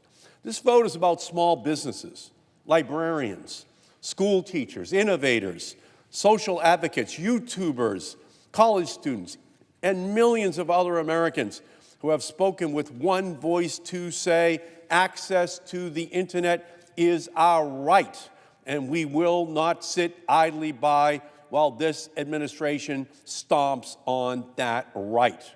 This vote is our moment to show our constituents that the United States Senate can break through the partisanship and break past the powerful outside influences to do the right thing. The right thing for our economy, the right thing for our democracy, the right thing for our consumers, and the right thing for our future. This is common sense to Americans around the country, with the only exception being telecom lobbyists and lawyers inside the Beltway. How do I know? Because 86% of all Americans in polling agree that net neutrality should stay on the books as the law of the United States. The public is telling us loud and clear to vote for this resolution. They're telling us that they don't trust their internet service provider to show up on time for a customer service appointment at their house, so they certainly don't trust them to put consumers ahead of profits. They're telling us that once they pay their internet bill, they expect fair access to the internet. They're telling us that they are sick of the special interests getting their way while the rest of us get the short end of the stick. So I ask each and every one of my colleagues today to heed the calls of the American people, to keep the internet open, to keep the principle of non-discrimination at the heart of what the internet has been and must continue to be, not just for the most powerful voices, but for those that are the smallest voices inside of our society. And that includes entrepreneurs who just last year received half of all venture capital in the United States, which went to software and internet startups. That is what we need. We need to understand how this incredibly chaotic entrepreneurial system in our country works. And at the heart of it is net neutrality. I had, just 2 weeks ago, up in Massachusetts, a meeting with 500 people on net neutrality.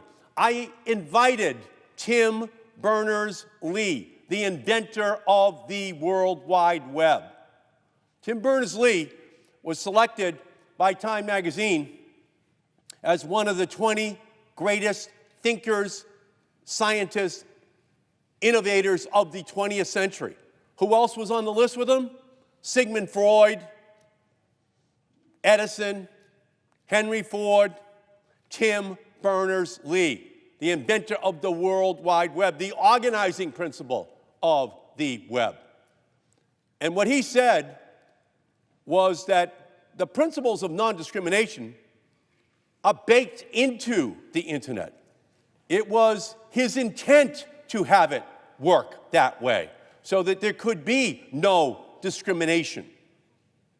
That is what we are talking about here, a fundamental change which the largest companies now want to implement in order for them to ensure that competitors cannot compete as well as they could if they could not be discriminated against, that consumers have the protections which they need so that they are not harmed, so that this innovation economy can continue to unleash itself for the benefit of the United States, so that we are number one looking over our shoulders at number 2, 3, 4, 5, 6 in the world. The internet and its success is a story about the United States being number one, not any individual company, and certainly not a small handful of broadband companies. That is why the rest of the world envies what we have in our country, this incredible engine of innovation, which has created millions of new jobs since the 1996 Telecommunications Act was passed, since this digital revolution was unleashed. We must keep these principles intact. That is what we are debating here today on the floor of the United States Senate. We are debating, in essence, what the principles should be for this organizing principle of our country for the 21st century, which is the internet. And from my perspective, the only way in which every American, every entrepreneur, every new idea is going to have a shot at helping to make our country better is if net neutrality stays on the books. So this is a defining vote, the most important vote that we're going to have in this generation on the internet. The whole country is watching. 86% of all voters support net neutrality. 82% of all Republicans support net neutrality. If it's not broke, don't fix it. It's working. And it works for the smallest voices and for the largest voices. And what these huge internet companies, the internet service providers want to do is change the rules, tilt the playing field. Well, it was a long route to get to this era. We had one telephone company, one cable company, monopolies going into people's homes. It took a lot to get away from that era so that smaller voices, newer voices could be heard. And when that happened, it unleashed trillions of dollars of private sector investment that these software and internet companies, these innovators, were now able to gain access to. They could have done it if the rules had made it possible before we changed the laws in the 1990s. But since then, they have. And they've reinvented. They have reinvented not just the United States of America, but they have reinvented the whole world. And there's a vocabulary which has been created since 1996. Words that now everyone thinks are common. Google, Amazon, eBay, Hulu, YouTube. They didn't exist. They didn't have a role in our society. We had to change the rules in order to make it possible for them. And there's a whole new generation of companies whose names we do not know yet, but because of net neutrality, they will be known. They will be the job creators for the next several decades in our country. And so, ladies and gentlemen, I thank all of the members who participated in this debate. There won't be a more important one that we have, because it goes right to the heart of our identity as a free and open society. So I urge my fellow senators to vote yes on my Congressional Review Act resolution to restore the net neutrality rules to the books. And, Mr. President, I yield back the balance of my time.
Mr. President?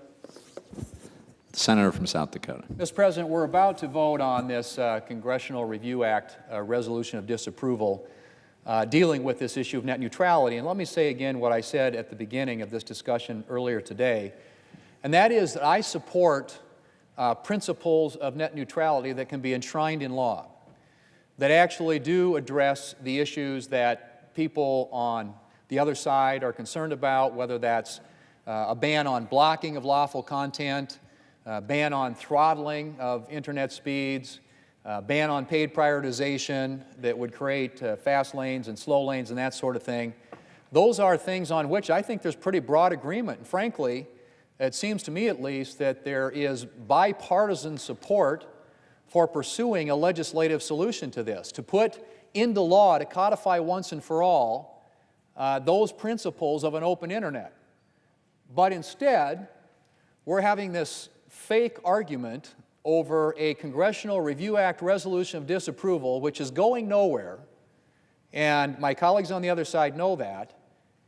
And it all it does is just prolong the period of uncertainty that we've been operating in now for some time, where internet service providers are not putting money, investing in new technologies and innovation and infrastructure, instead investing in lawyers and litigation as this cloud of uncertainty hangs over the regulation of the internet. And what our colleagues on the other side are proposing is simply this, that is to regulate the internet like a public utility in the same way that Ma Bell was regulated back in the 1930s, because the law that they would use to regulate the internet is Title II of the 1934 Communications Act.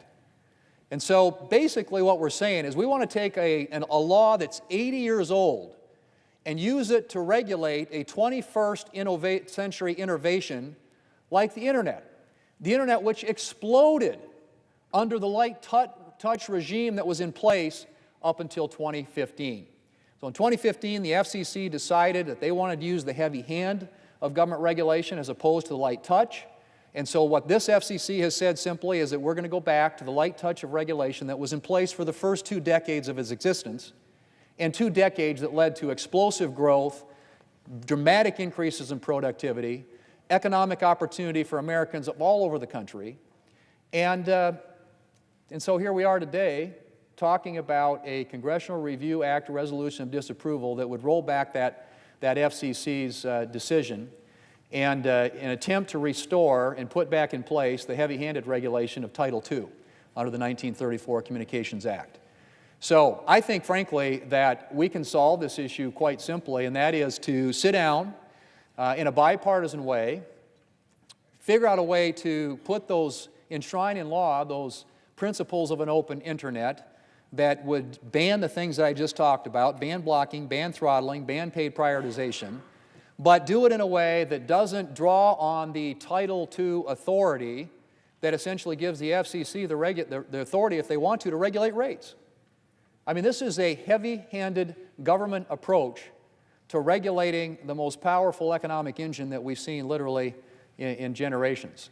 And so I think that the clear vote here today is in favor of legislation that would put those, put those rules into effect, and against a Congressional Review Act resolution of disapproval, which is simply an attempt to, I guess, gain partisan advantage, you know, with an issue that people seem to think will be useful in the upcoming elections.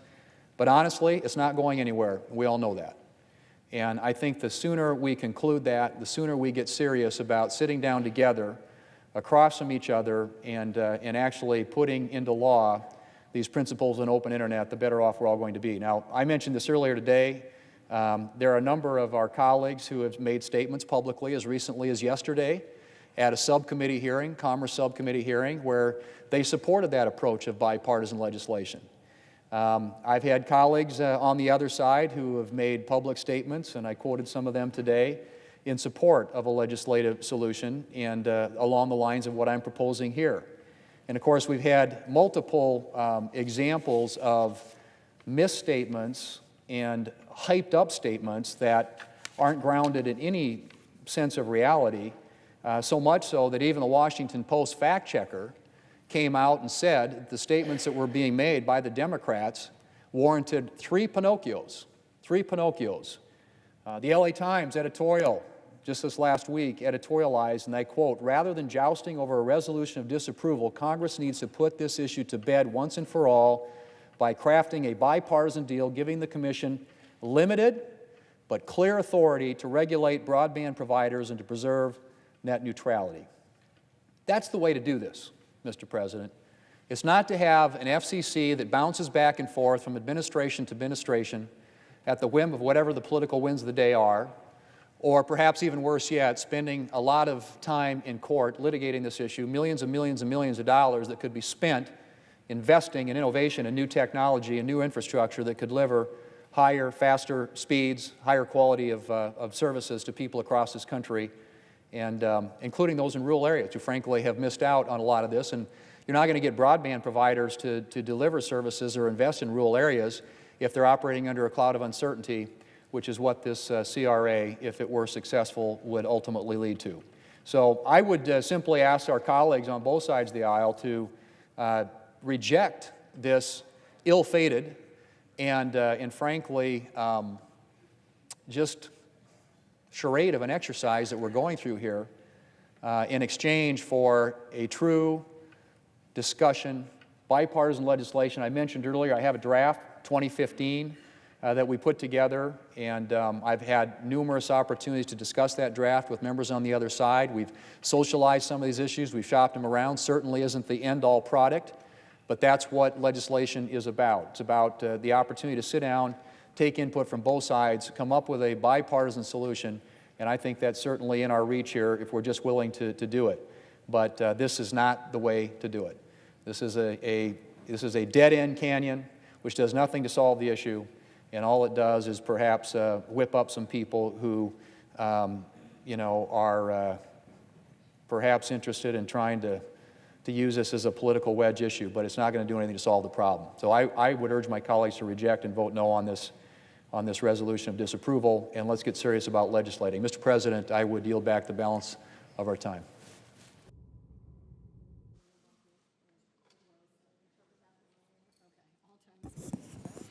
All time has been yielded back. The clerk will read the title of the joint resolution for the third time. Calendar number 406, SJ Res 52, joint resolution providing for congressional disapproval under Chapter 8 of Title 5, United States Code, and so forth. The question is on passage of the joint resolution.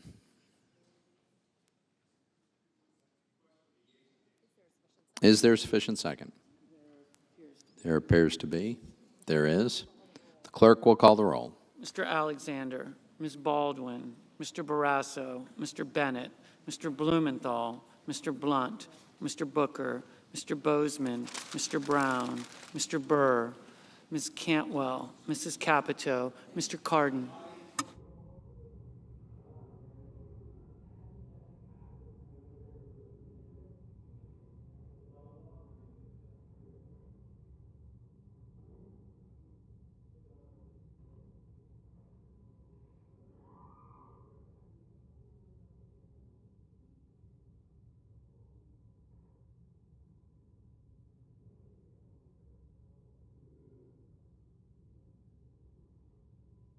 Mr. Carper.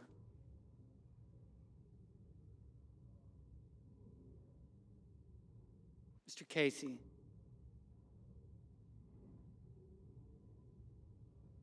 Mr. Cassidy. Ms. Collins. Mr. Coons. Mr. Corker.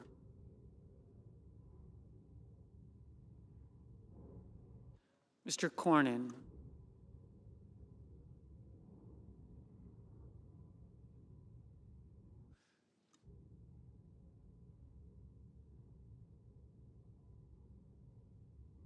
Ms. Cortez Masto.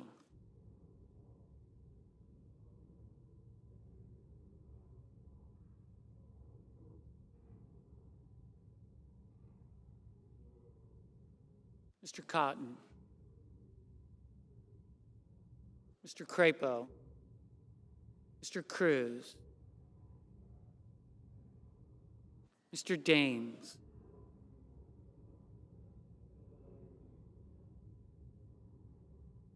Mr. Donnelly,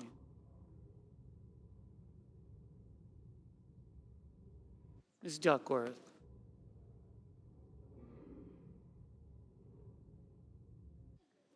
Mr. Durbin, Mr. Enzi,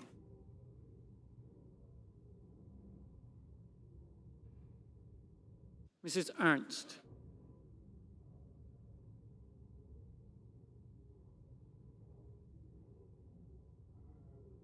Mrs. Feinstein,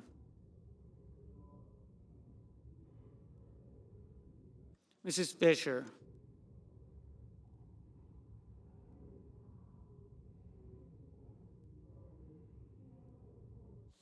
Mr. Flake,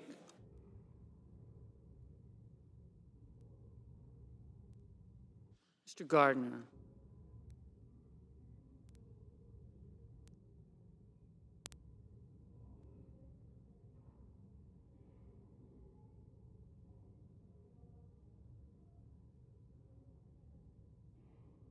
Mrs. Gillibrand,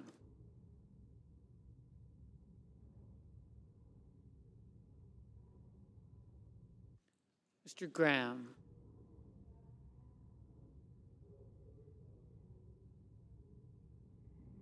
Mr. Grassley,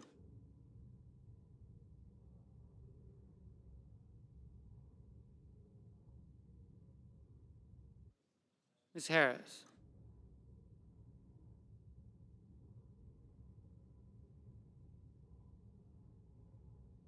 Ms. Hassan,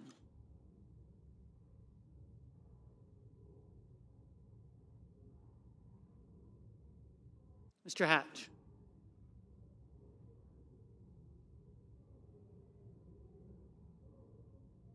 Mr. Heinrich,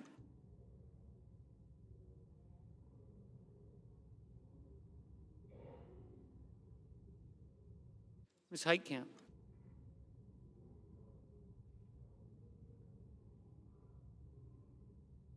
Mr. Heller,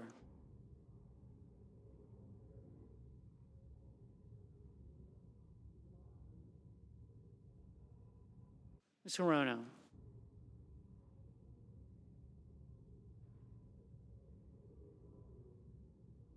Mr. Hoven,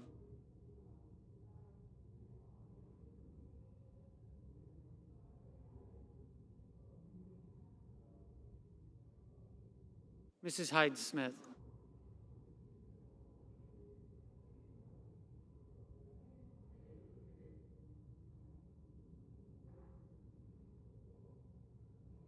Mr. Inhofe, Mr. Isaacson, Mr. Johnson,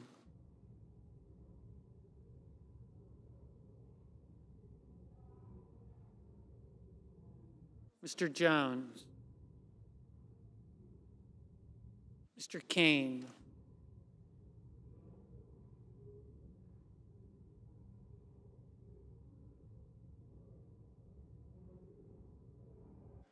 Mr. Kennedy,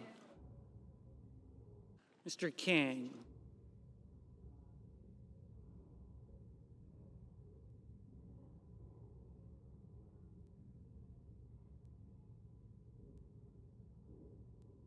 Ms. Klobuchar,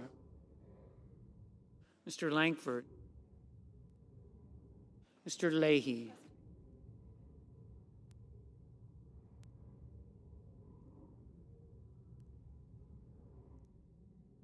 Mr. Lee,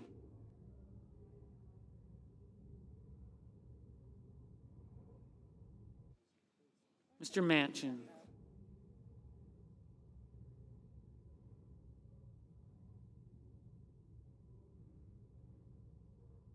Mr. Markey, Mr. McCain, Mrs. McCaskill, Mr. McConnell,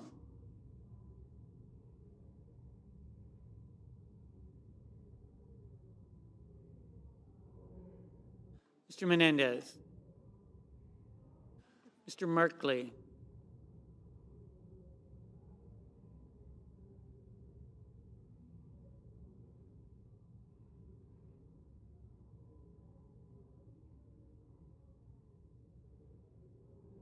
Mr. Moran.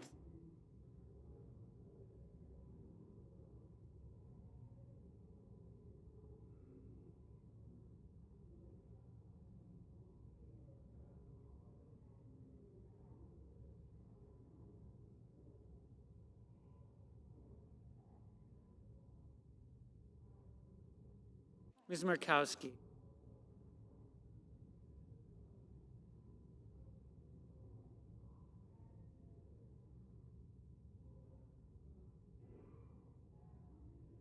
Mr. Murphy. Mrs. Murray.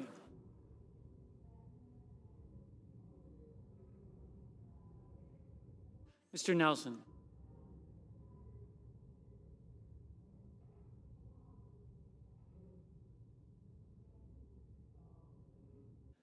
Mr. Paul.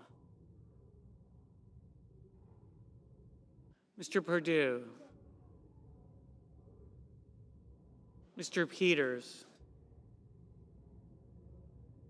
Mr. Portman.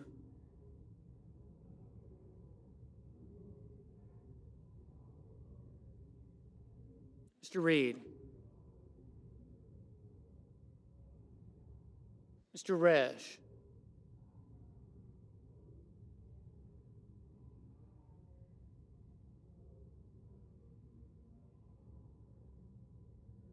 Mr. Roberts.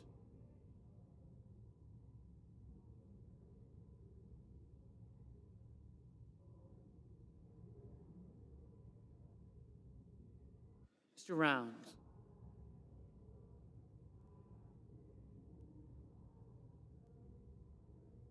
Mr. Rubio. Mr. Sanders. Mr. Sass.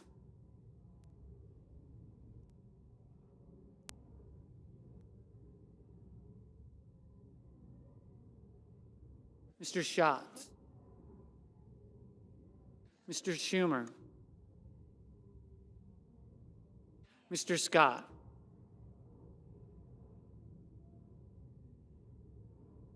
Mrs. Shaheen.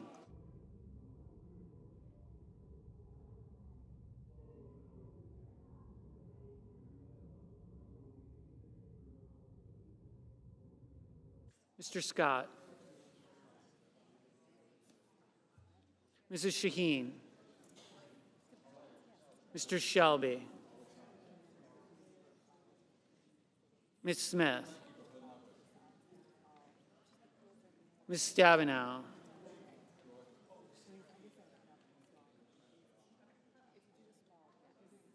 Mr. Sullivan.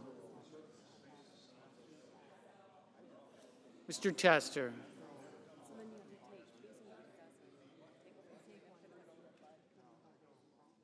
Mr. Thune. Mr. Tillis. Mr. Toomey. Mr. Udall. Mr. Van Hollen. Mr. Warner. Ms. Warren. Mr. Whitehouse.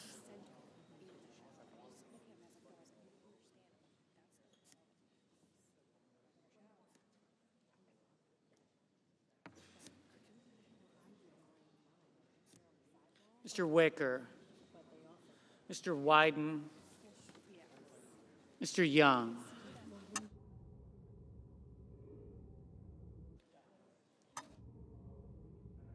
Senators voting in the affirmative: Cantwell, Cardin, Carper, Collins, Duckworth, Hassan, Heinrich, Kane, Markey, Menendez, Murray, Reed, Sanders, Schatz, Smith, Warner, Warren. Ms. Klobuchar, Aye. Senators voting in the negative: Blunt, Corker, Cornyn, Crapo, Daines, Ernst, Flake, Graham, Hyde-Smith, Isaacson, Lee, Roberts, Rounds, Sullivan, Thune, Toomey. Mr. Van Hollen, aye. Mr. Brown, aye. Mrs. Shaheen, aye. Mr. Casey, aye. Mr. Blumenthal, aye. Mrs. Fisher, no. Mr. Leahy, aye.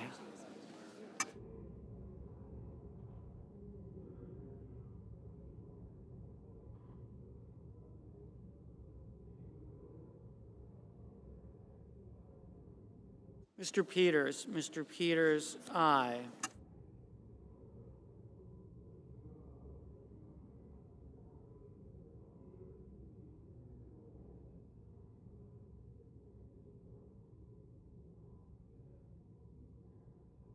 Mr. Hoven, no. Mr. Chester, aye.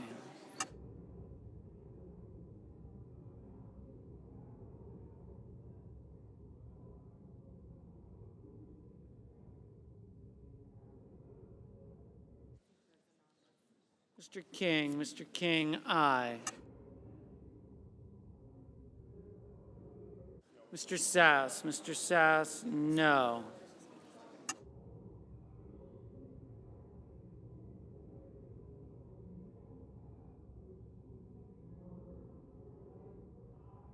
Mr. Wyden, aye.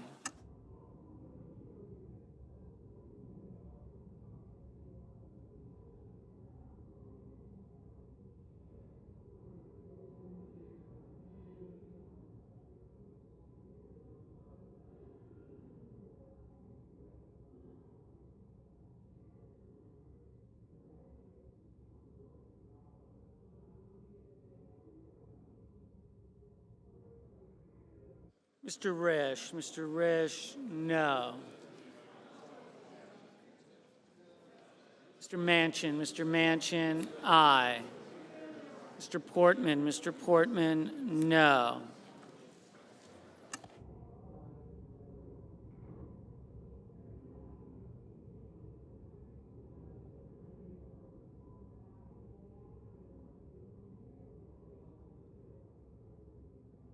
Mr. Donnelly, aye.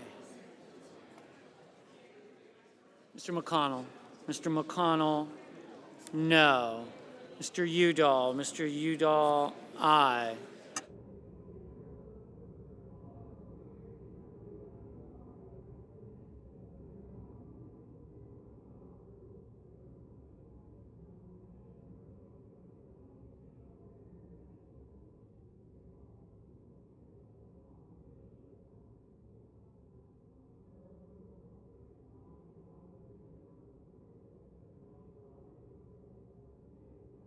Ms. Stabenow, aye.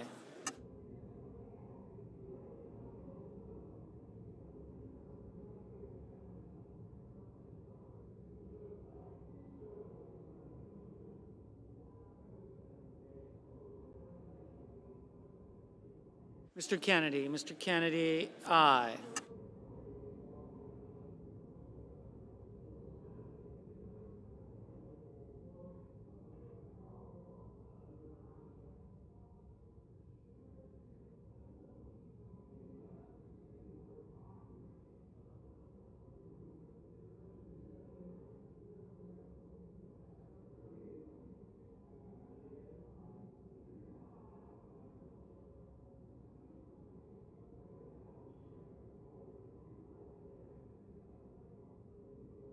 Mr.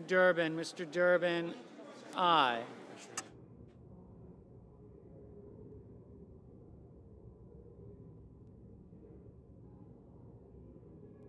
Mr. Langford, no.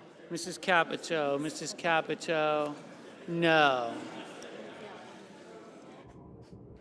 Ms. Harris, aye.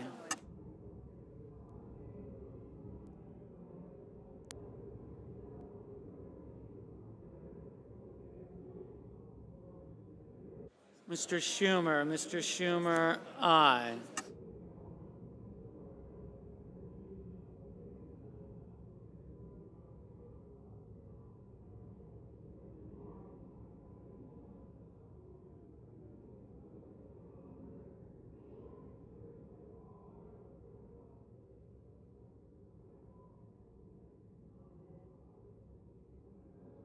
Ms.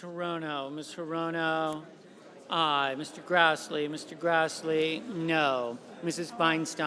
Feinstein, aye.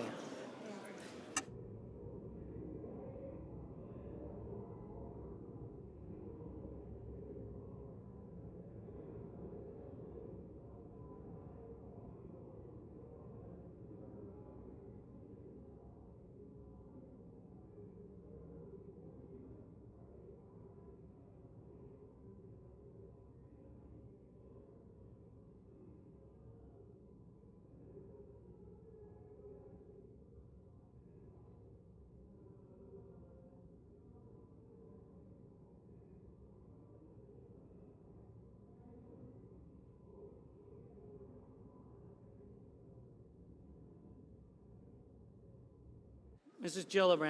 Gillibrand, aye.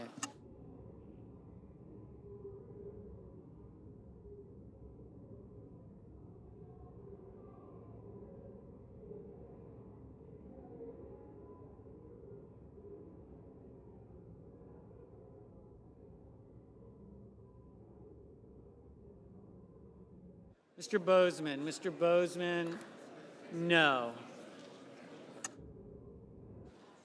Mr. Booker, aye. Mr. Cotton, no. Mr. Gardner, no.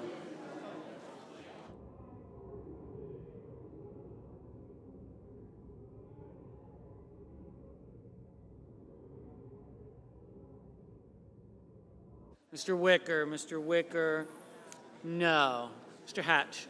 Mr. Hatch, no. Mrs. McCaskill, aye.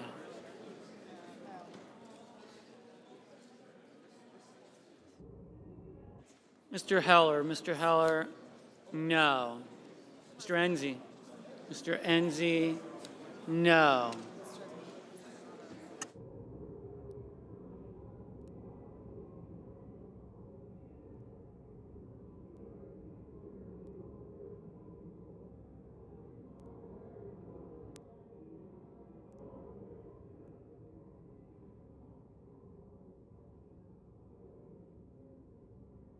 Mr. Tillis, no. Mr. Scott, no. Mr. Rubio, no. Mr. Merkley, aye. Mr. Coons, aye. Mr. Alexander, no.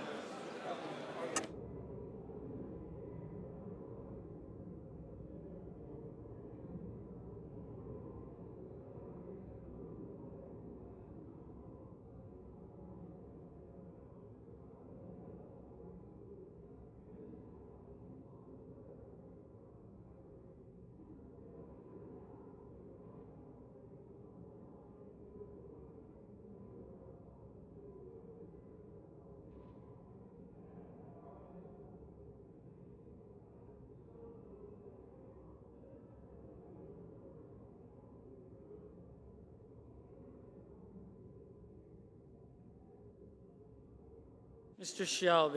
Shelby, no.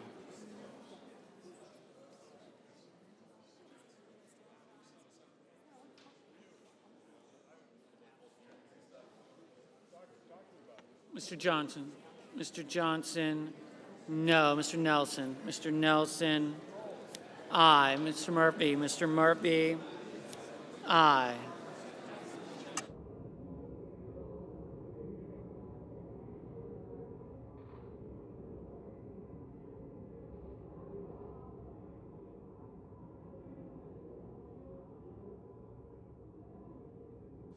Mr. Whitehouse, Mr. Whitehouse, aye. Mr. Paul, Mr. Paul, no. Ms. Murkowski, Ms. Murkowski, aye.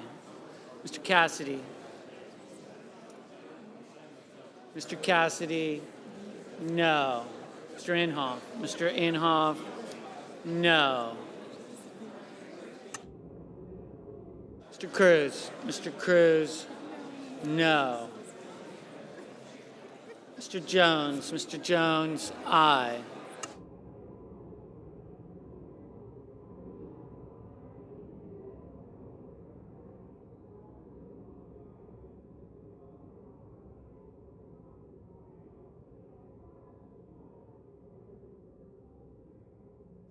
Mr. Bennett, aye.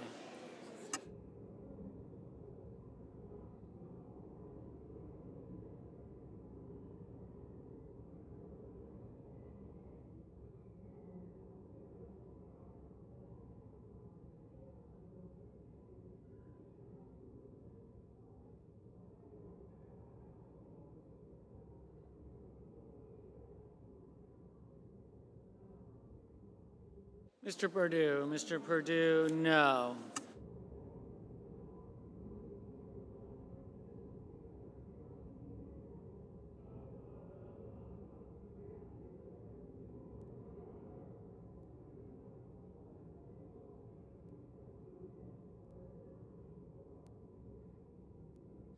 Mr. Barrasso, no.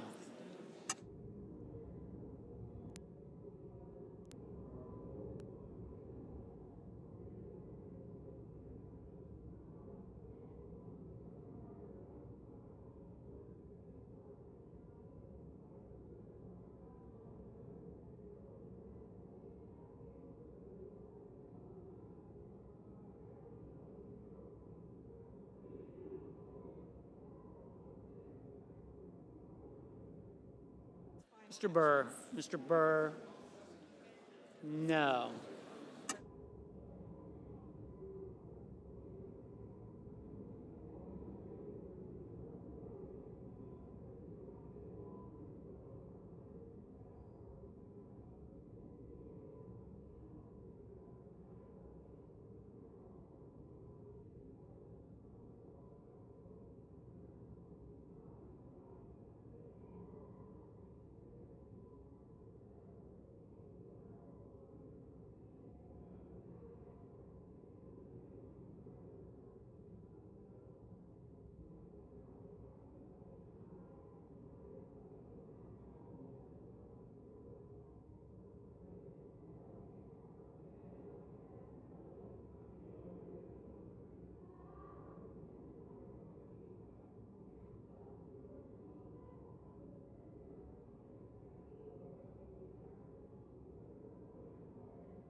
Ms. Heitkamp, aye. Ms. Cortez Masto, aye. Ms. Baldwin, aye.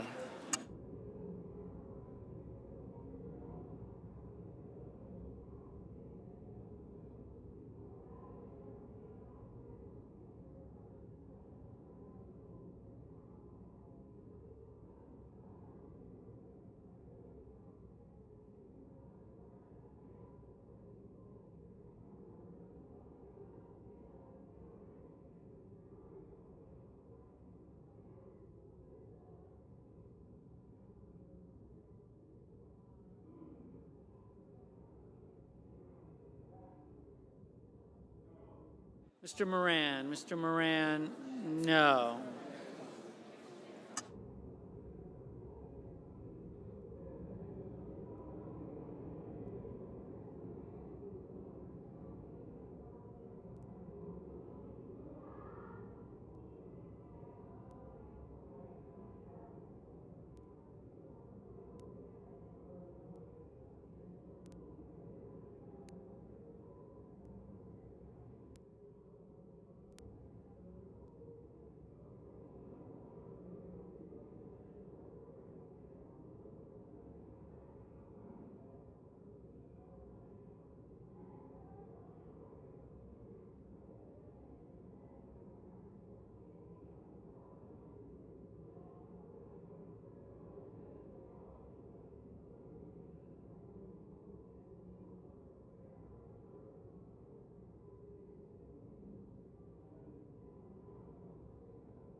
Mr. Young, no.